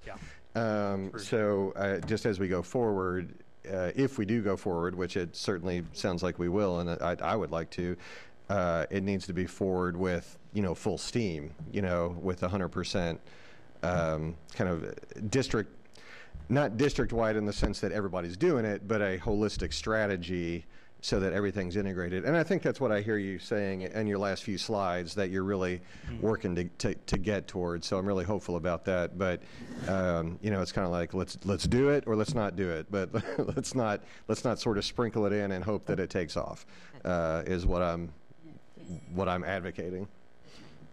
So I think fidelity of implementation, you've got to look at it, and we have to look at it two ways. Is it the lack of fidelity in some parts because of personnel decisions or leadership decisions about fidelity of implementation, or are there structural problems that are causing that? So I think we still got to get to the bottom of some of those things. I think there are both, but I think some of the structural things that, if it's going to be successful, have to be changed too. And we've discussed a lot of those, but as we move forward, we'll bring back some recommendations on that. Board Member Geese. Well, thank you all for coming back and providing that update for us. We appreciate it very much. Similar to Board Member Duncan, I had a few questions concerning sustainability. First, in just your initial report and taking some time to educate myself on the literacy project over the last year, I wonder if it's not spread too thin. You said 73 different locations, and I wonder if we were to trim that back a bit and get it really into the school environments where it's needed most, and use that as the incubator until we can get a better set of data.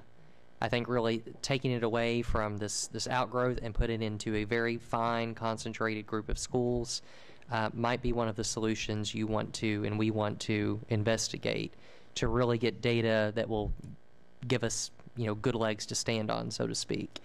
That's my first point of information. My second point, I know a big part of the literacy project is seeing it go from the Bellarmine literacy project to the JCPS literacy project. So with that, of course, that's a huge question of sustainability. And I know that you are training the teachers who will then take up the torch and see this project through. I just wonder if, though, once Bellarmine, should we proceed with this program at a future date, should Bellarmine pull all of their resources? I guess the question I'm trying to get at is, what's the likelihood of it sustaining internally with the teachers, or is that more of a question that the board needs to ask ourselves? Well, I think I can answer it from the Bellarmine side. Bellarmine's committed, period. When Dr. Cobb was thanking me or appreciating that I came back in, I assure you it's a labor of love, and it's something that I've done for a long time, and so I'm delighted to be here. But I can assure you that from the president right on down, we see this as a social justice initiative, particularly for the children who have the greatest need. There's a firm commitment from Bellarmine that we will continue to support in whatever way that you think is going to be helpful. We're eager to support. We're eager to stay committed. Some of you know that I'm retiring from full-time teaching at the end of the semester, but I've pledged my support, and to the extent that I am needed or Kathy is needed, pro bono, we're in this to win because there's lives at stake. So Bellarmine is not going to go away unless you tell us to go away. But we also need for the leadership to say, after we hash it out, how can we best be of assistance to help you to succeed with this long term? And I think if I would add from the district perspective, the second bullet about understanding the current infrastructure and the capacity that we do have to date to continue to lead this work forward, I think is still something that I know that I'm assessing, and we'll have further recommendations in relationship to that. But we know that a partnership is needed to also provide the intentional support that we need to build the knowledge base to continue the work ahead. So I think that we should always rely on partners to actually get our work accomplished, because we can't do it alone. I'll call on myself. I really appreciate the very clear-eyed and objective presentation. I know there are a lot of people who've put a lot of time and energy into this. I know personally teachers who love this program. They feel like they've been given tools that they didn't have previously, and so, but this is, as Ms. Duncan pointed out, that the results aren't there. Looking at these questions of implementation and scalability, I'm feeling very comfortable that you're going to bring us back a really good recommendation about what we do with this moving forward. So I want to thank the Cooters for your commitment to this over many, many, many years. And I just feel with the leadership in the district we have in place, I feel like we're gonna get this right. So I'm just very grateful to all of you. Mr. Brady. So not to pile on here just a little bit, but first of all, I want to thank you for your commitment. And I also want to thank the teachers who have committed to this project as well, because I do know that, that's a lot of extra hours, a lot of extra time. And I'm glad to hear that it's, from a perception standpoint, that it's well received, and there's feel like, as Dr. Wilner said, that there's some tools that they're being given to be able to move their students forward. I will say that, over the years since we've had this program here at JCPS during my time on the board, I've really heard, presentation after presentation saying this is great, and this is wonderful, and look what we're doing. And this is the first time I've really seen anything that goes counter to that. And so, weirdly enough, that's kind of refreshing. It's disconcerting, but I'm glad that we're taking a look at this with an objective eye. And I have been talking about adequate program review for a few years now, and it seems like this is something that we're going to have to take a look at. Implementation has been our Achilles heel here in this district over the years. I think that you should see wide agreement on this side of the desk about that. And I think we have lots of great ideas, lots of great initiatives and intentionalities that are going, or intentions that are going here, but our failure to implement and to execute has consistently been where things start to go off the rails.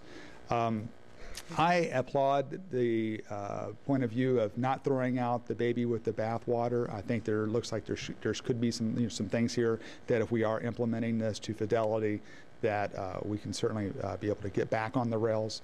And I certainly hope that we do that. I also understand that part of this model was to try and stem some of the attrition that we're seeing at some of these priority schools. Because let's face it, I look at this from my day job of dealing with healthcare in a hospital situation. If you're an emergency room person, if you're not that type of personality, it can wear you out. And it's always about trying to get the right type of personality into the right type of situation. And sometimes people want to have that consistency of being an inpatient provider. Sometimes they want something new every day, and that the ED is is the place for them. I kind of look at teaching in the same light. If you're a bad clinician, it just means that this may not be the best fit for you. But if it comes down to it, throw out the baby with the bathwater. And I'm not talking about this program. I'm talking about every program we have. We have to do objective program review. We have to find out what works. If we're talking about we're moving the needle 3 points and we need to move it 15, it's 1/5 of the way there. Let's move it. Let's see something else that works. Let's refine. Let's do what we need to do. And I know you're working on that. I can tell that from this presentation. I can tell from what you're saying here. So I'm not trying to knock the program. At the same time, though, as Dr. Polio said, to kind of, kind of borrow the phrase, we need to, press down on the gas and move forward with this. But we also have to make sure that we're doing it in the right direction. We're doing it the right way. So thank you. Board Member Geese, Horn, and then we're going to call for the vote because I had to step out. Sorry. But it's time for us to move this on, and I think everything has been said. There were a couple of things I wanted to say, but let's come to closure so we can call for the vote. Mr. Geese and then Ms. Horn, and let's move on, please. I had a follow-up question, so I'll hold that in place of our time. I just wanted to just raise an issue that's kind of separate and distinct, but looking at our contract negotiations with staff related to how you would move teachers, in a sense, to try to align Bellarmine teachers into that, whether it's waiver school by school, whether it's part of the district contract. That is something that we have discussed, in a broader sense, but this is a very tangible, practical implementation of something that they show research-based has, would be a better alignment. And so I would be very interested in seeing when we are going to start discussing these issues related to contract negotiation and try to opening up these ideas so that we have time between now and when we need, the end of the school year to get that, started, that percolating, because this is important work, but hard, difficult work versus, in it as the contract is there. Mr. Board Member Geese, if we could just hear your question so we can get it on the record, and it may not get answered right this second, but I think it's important that we get it recorded. Sure, thank you. I appreciate that. So in my earlier point, I suppose my first point, in referencing the 79 schools and scaling that back to a more manageable set, only to the schools with the highest need, I saw a lot of head nodding, not only from yourselves, but from some of your supporters in the auditorium. Do you think that that's something manageable and something that you would consider implementing at this point in the project? So we haven't had this discussion yet. But So I think it's too early. let me stop you then. Since you haven't had the discussion yet, we've got the question out. It's on the record. How about we get back with you when the discussion starts, because otherwise we're making it up as we go. Right. Is that fair? That's right. I think that's fine, and I think that they would probably appreciate that. Yes. Okay, well, whatever I can do for them to appreciate. Okay. So, having said that, I think everyone had made their opportunity to make their comments. So, is there a motion to receive the Bellarmine Literacy Project update? Dr. Wilner, second by Dr. Kolb. All those in favor? Motion passes unanimously. Thank you very much for the report. Thank you. We're going to move on to the consent calendar, and the only item that has been asked to be pulled down is item S, which has to do with the board policy, first reading for revision of board policy, Kentucky School Board Association 2017 update. So having said that, that's the only item that was asked to be pulled down. Is there a motion to receive the consent calendar except item S? Board Member Wilner, and seconded by Ms. Horn. All those in favor? Motion passes unanimously. Thank you. Item S, Mr. Brady, if we could have a brief discussion about that, please, so we can take the vote. Sure. Thank you, Chair. Just had a couple of concerns about this. First of all, part of this group of policies, there's a few areas in here I'd like to just kind of have a little bit further discussion or insight on. And the first item was there's a section dealing with school websites and accessibility. I'm totally in favor of the goals that this is trying to get at here. My concern happens to be with some of the schools that have websites that they operate on their own that may not be part of JCPS. At least I know that's been the case in the past, where they might have it on a different server or something. If you want to address this, that's fine. But this is not really more of a something I need an answer for, but just more of a request that this particular policy is communicated to all of our schools, especially those that may not be hosting, or we might be managing their website, because this will affect them as well. Mm-hmm. We can certainly make sure that we communicate that to schools and as well to our materials production folks who help do website development for our schools. Because accessibility is an important thing. It's just absolutely. We've just completed our review. Yes. Yeah, and some of these other school websites, they kind of vary in terms of quality and how we do that across the board. But that could be problematic for some folks, especially if, our one parent who did maintain the website is no longer with us now, and that's why it's out of date. But we're going to have to maybe do a little bit further revision. Be sure we take care of that. All right, thank you. The other point I had here was regarding the school calendar. My understanding is that a lot of this school calendar policy updates has to deal with Senate Bill 50 that was passed during the last session. And I just wanted to get a point of clarification on here, and ask Jonathan to make sure this is my understanding, that the district calendar committee language is in here. It says shall consist of, and it gives a list of different positions in here. Those are positions that are set by state statute now and cannot be augmented or added to. This is what the committee is. There's nothing that we can do to modify that. That's my understanding. It does not have language that says shall include but not be limited to. Mm-hmm. It says shall consist of, and then gives very specific sets of individuals who need to be on the committee. Yeah, I think that's kind of runs pretty similar language to what we ran into with the screening committee for the superintendent search, and the fact that we couldn't add a lot of folks to that committee. It's kind of limited by state statute. And the one point I want to make with this is that in the past, we have asked that each board member would submit a representative from each district to be able on the calendar committee. Unfortunately, that is out of our hands now. We don't have the ability to have each district represented at the calendar committee, because according to this, there's basically two parents and one board member. So, and there's also a couple members of the Chamber of Commerce and / business community or tourism commission, which seems to be a really broad subject, or broad classification. So that can almost be anybody. But I just wanted to bring that to everyone's attention, and the fact that if in the past you had served on a calendar committee or you were hoping to, that that freedom that we had to be able to bring a lot more inclusive voice within our district to formulating our calendar committee seems to have been taken out of our hands.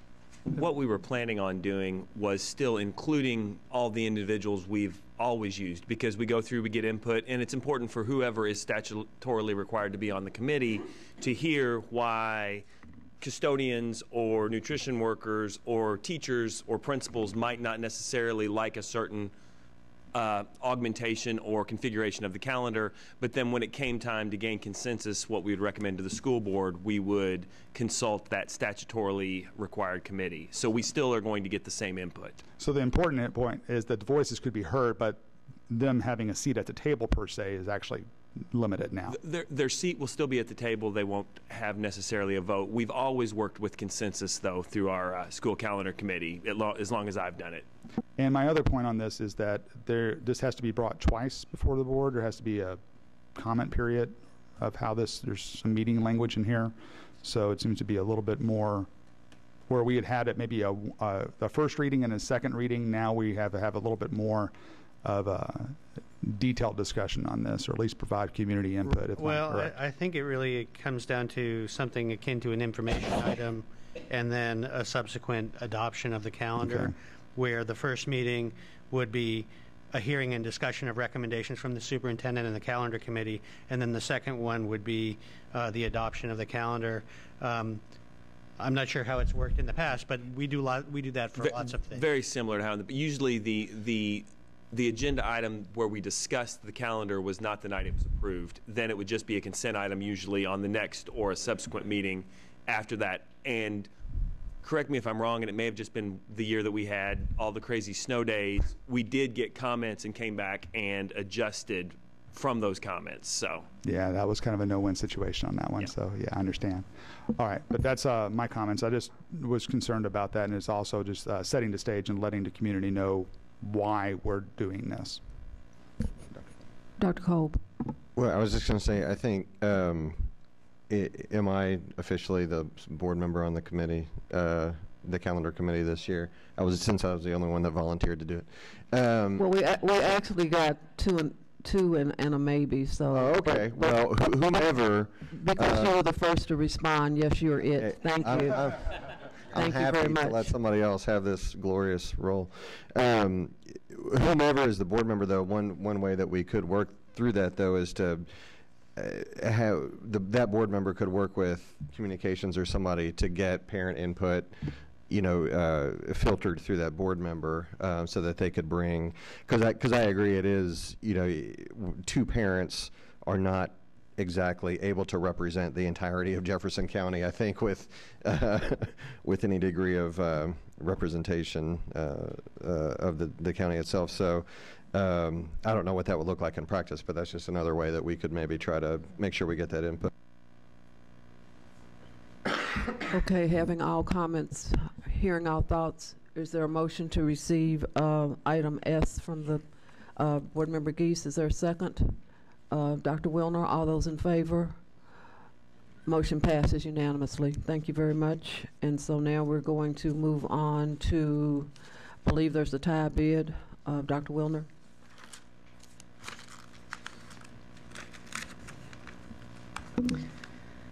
Lot items numbers 1 through 3 on bid ID 7525 for arc flash prevention service. And the lot is awarded to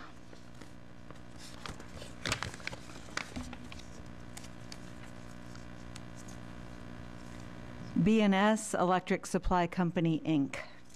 Okay, thank you very much. Is there a motion to receive the planning calendar, or is there any discussion about the board planning calendar? Ms. Horn. According to the comprehensive financial calendar, we're not only supposed to be looking at the priorities, but we're also supposed to be looking for the end of cycle program recommendations. And that's missing from the calendar. It only is referring to the first part. So I just wanted to make sure that we can make sure we have that correct language on the calendar for the work session, and then also for the next meeting, the action item. Okay, thank you. Any other comments about the planning calendar? I'm sorry, go Sorry, ahead. yeah. The recommendation, I can't see it. Did it make it on there related to the audit recommendation? Has that been?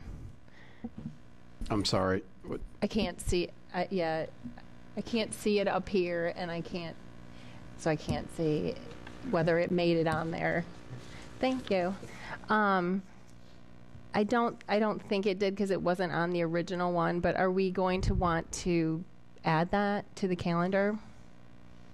Yes, I just we'll need specifics on that. I'm sorry it's not on there, but When do we want to do that? I need a little more. I'm not sure what we're referring to here. Can you give the information to Jonathan, and then we'll work on it? We'll add it on there, whatever. Yeah, we'll get it added. Yeah, I'll give it to Dr. Polio. Okay, thank you. Okay, thank you. Mr. Brady? Thank you, Chair. You know, since we last met, we've had some interesting stories appear in the press talking about a committee that is meeting to... Are you talking about the board planning calendar? I am. I'm getting there. So we're talking about a committee that is... you know, trying to do some things outside of the district. And it seems to me that there's already a framework for working together within the community, and that is the Louisville Promise Initiative that we have agreed to.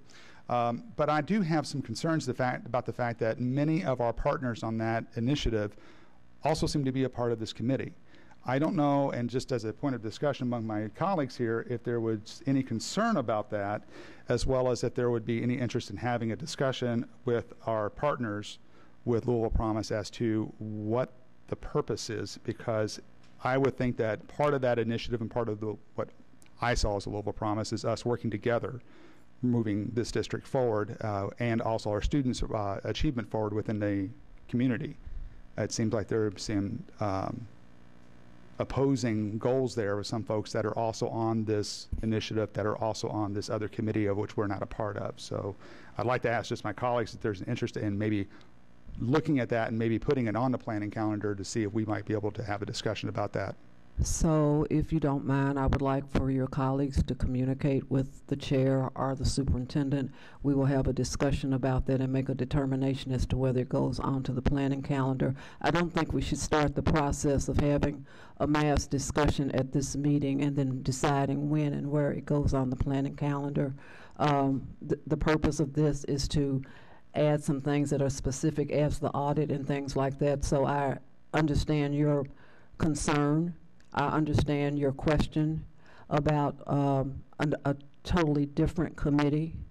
I understand the concern of the community for educating our children, but at this time, I'm uncomfortable with sticking it on the planning calendar. But I would ask, and either I will ask individual board members, not a group message, but I will ask individually, or Dr. Polio will ask, and we will get some feedback from the board members. At this time, we will not add anything to the planning calendar. That's fine. And when this communication goes to Dr. Polio's, there's a way for that communication to be collectively communicated back to all board members, so we know, we hear all voices. We'll follow all the rules, so we're not doing anything that we're not supposed to as it pertains to sending an email that does not become a group meeting that we get called out on. So thanks to General Counsel Mellon, we will follow all the proper procedures. Okay? Yep. That's what, hence the reason I was asking for it to be an open session. So, yes. Well, we haven't gotten to that yet. Yeah, We've gotten to fact-finding right now. Okay. I think that's what I'm hearing. Okay? Okay. Is there a motion to receive the planning calendar? Board Member Geese, second. Board Member Duncan. All those in favor? Motion passes unanimously. Thank you very much. Committee reports and then board reports. And let me just say that for the purpose of, as we move forward, I'm going to turn it over to Dr. Wilner, because I need to leave.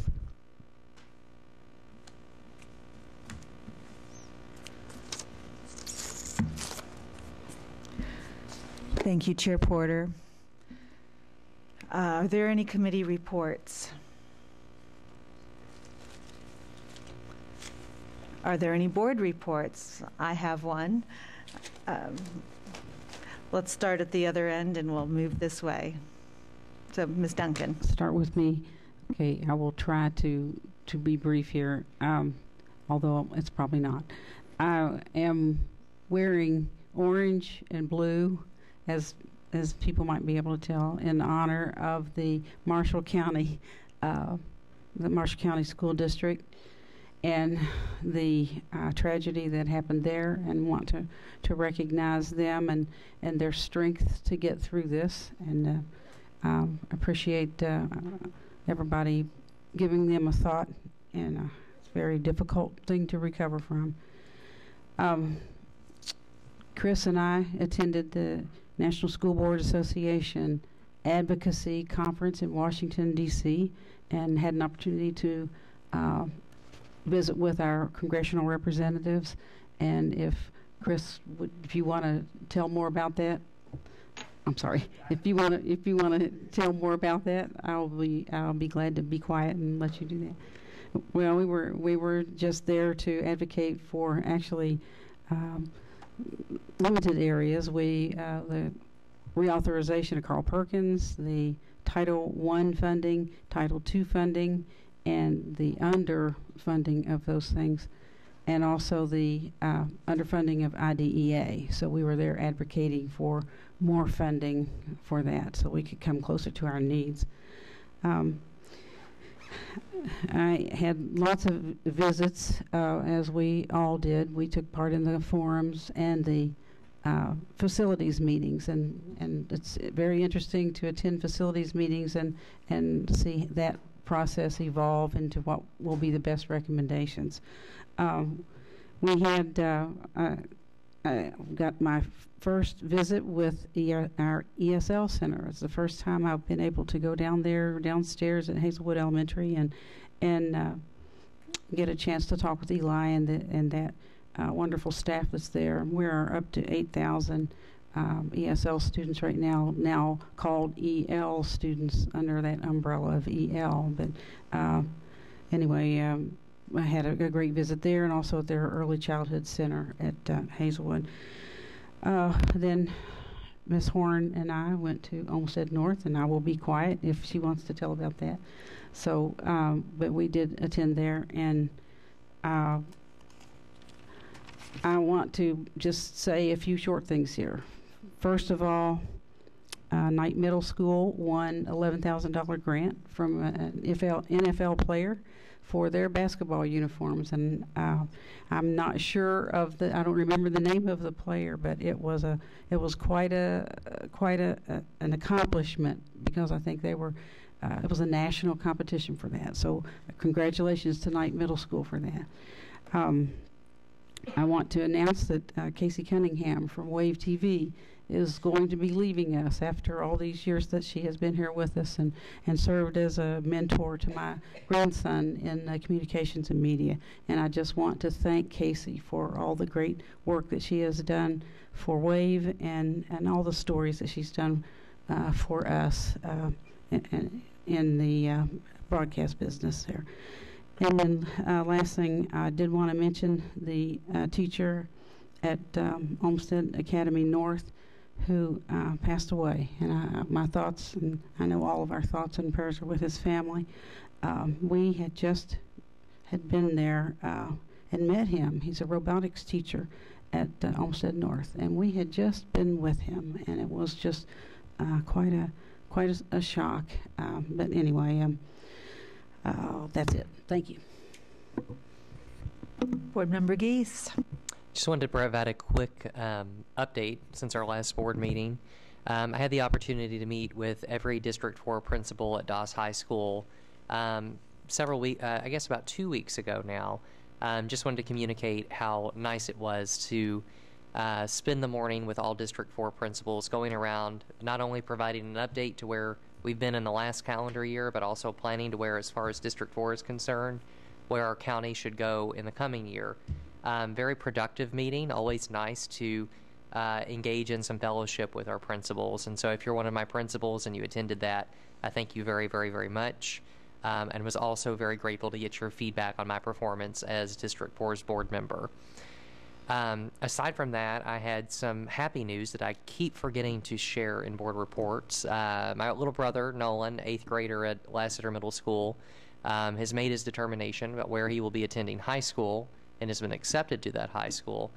He's going to be attending Valley High School, thanks in part to the academies of Louisville that he'll be able to engage in, both their electrical and HVAC tracks, but also as a member of the Junior Navy ROTC. Nolan is very hands-on and very interested in pursuing a career either in military or police work, so that will be the perfect fit for him. I also wanted to add, I went to Atherton, so I always thought in my head that when it came time for Nolan to go to high school, he went to my elementary and middle, I assumed he might go to Atherton. But in going to the showcase of schools, he talked to Valley. He really meshed well with the students there and with the principal, the other members of the faculty. And so I'm even more proud, even more so than had he gone to Atherton, although I do love Atherton, to be in a District 4 school on his own volition. Why? Because he liked our programs. And if it's good enough for my brother, it's good enough for anybody else's brother as far as I'm concerned. Or son. I'm not quite there yet, but maybe I will be one day. Or sister. So I wanted to offer that bit of happy news, although she had to leave us here at the end of our meeting.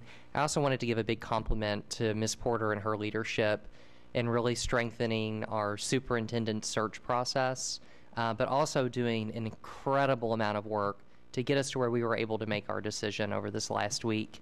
And of course, I would be remiss again without congratulating Dr. Polio on his appointment. It's been an incredible 8 months, and I cannot wait to see where we go from here.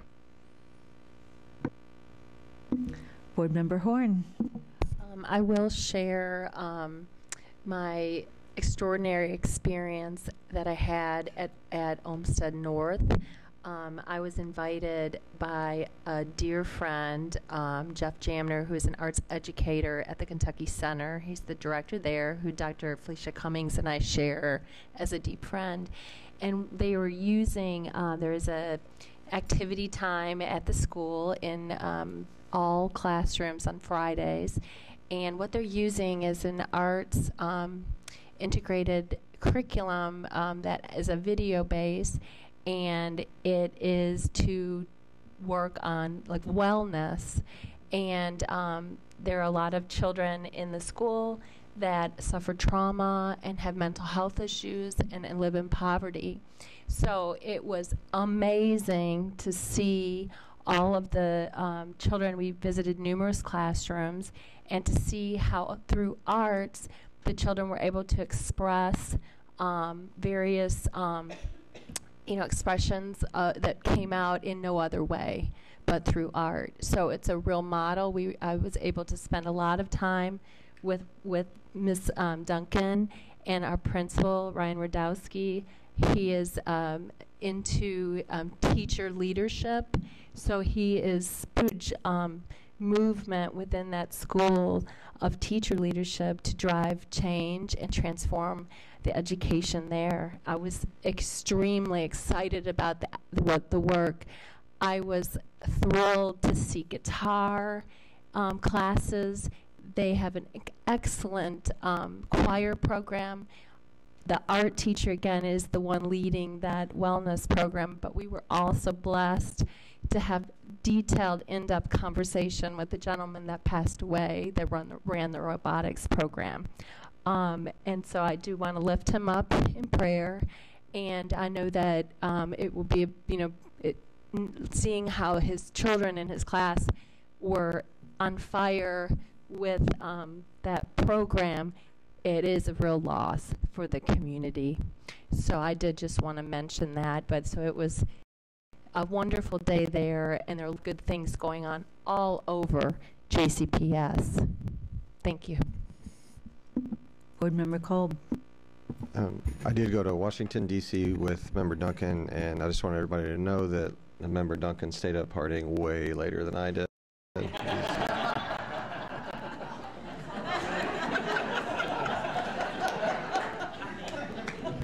Thanks a lot, Chris. Thank you for that excellent report, and I have no doubt that that's true. Board Member Brady, do you have anything? I do have a report, and I actually submitted it in writing, and it's different from my past written reports. I wanted to enter into the record a statement about calls from some in the community for state takeover of the board, and I have very strong views about why that would be very bad for our district. And so there's a written version, and it's longer than I would have liked it to be, and I'm afraid people won't read it. But I'm going to read just some excerpts of that statement, and it is, in the written record as part of the meeting materials from this meeting. So, where to start? In Vanishing School Boards, author and scholar Patrick Rice makes the case. Local school boards provide the link to the community so that local constituents' voices are heard, and board members are held accountable through the election process. The link between community voice and our own local school board can be clearly demonstrated. I was elected to the Jefferson County School Board as an agent of change in 2014. I'm proud and honored to serve, and collectively, as an elected board, we have much to be proud of.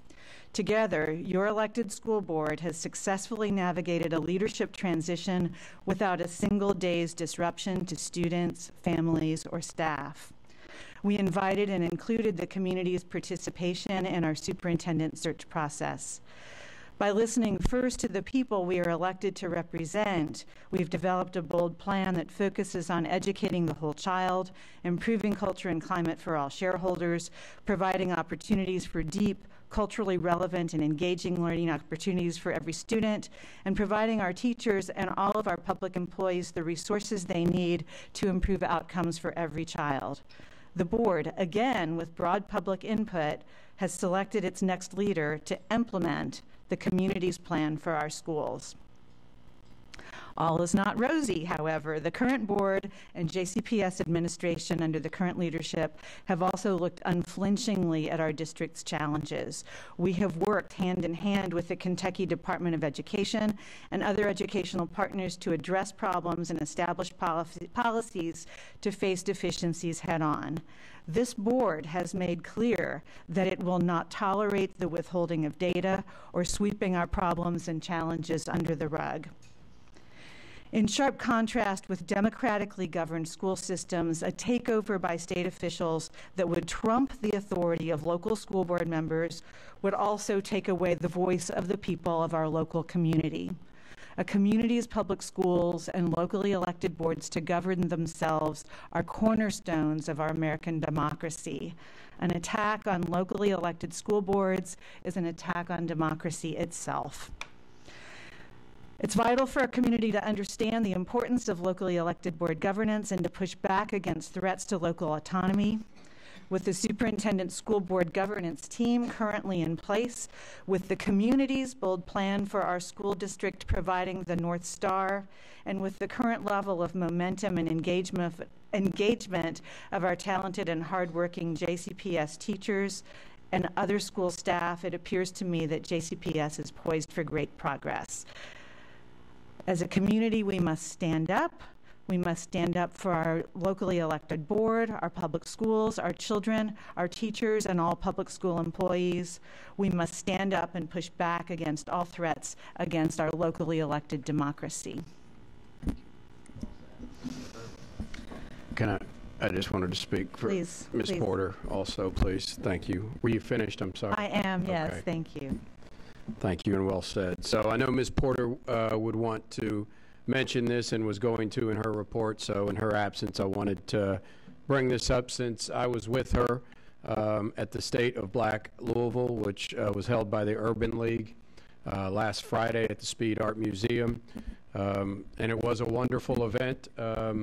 At times it was uncomfortable because of many of the speakers and many of the data that we saw about the current state of our community. And so it definitely brought to light many of the things we have to do better in JCPS, clearly. But it also was very effective at framing how this is a community-wide issue. And so some great speakers, great event that was put on by Sadiqua Reynolds with the Urban League, and happy to report that Dr. Marshall finished out the day. He was the last speaker of the day and represented JCPS very well as he closed out the session. So excellent event, and I believe there is a book that is being published that I would encourage everybody to take a look at, because some of the data is something that we have to address as we move forward to reduce that achievement gap. So yes, we are accountable for that, but the community-wide problems, it's going to be important for us to address if we plan on making significant moves into the achievement gap. Thank you. Thank you, Dr. Polio. There is no executive session needed. Do I have a motion to adjourn? Member Brady, seconded by Member Geese. All in favor? We are adjourned.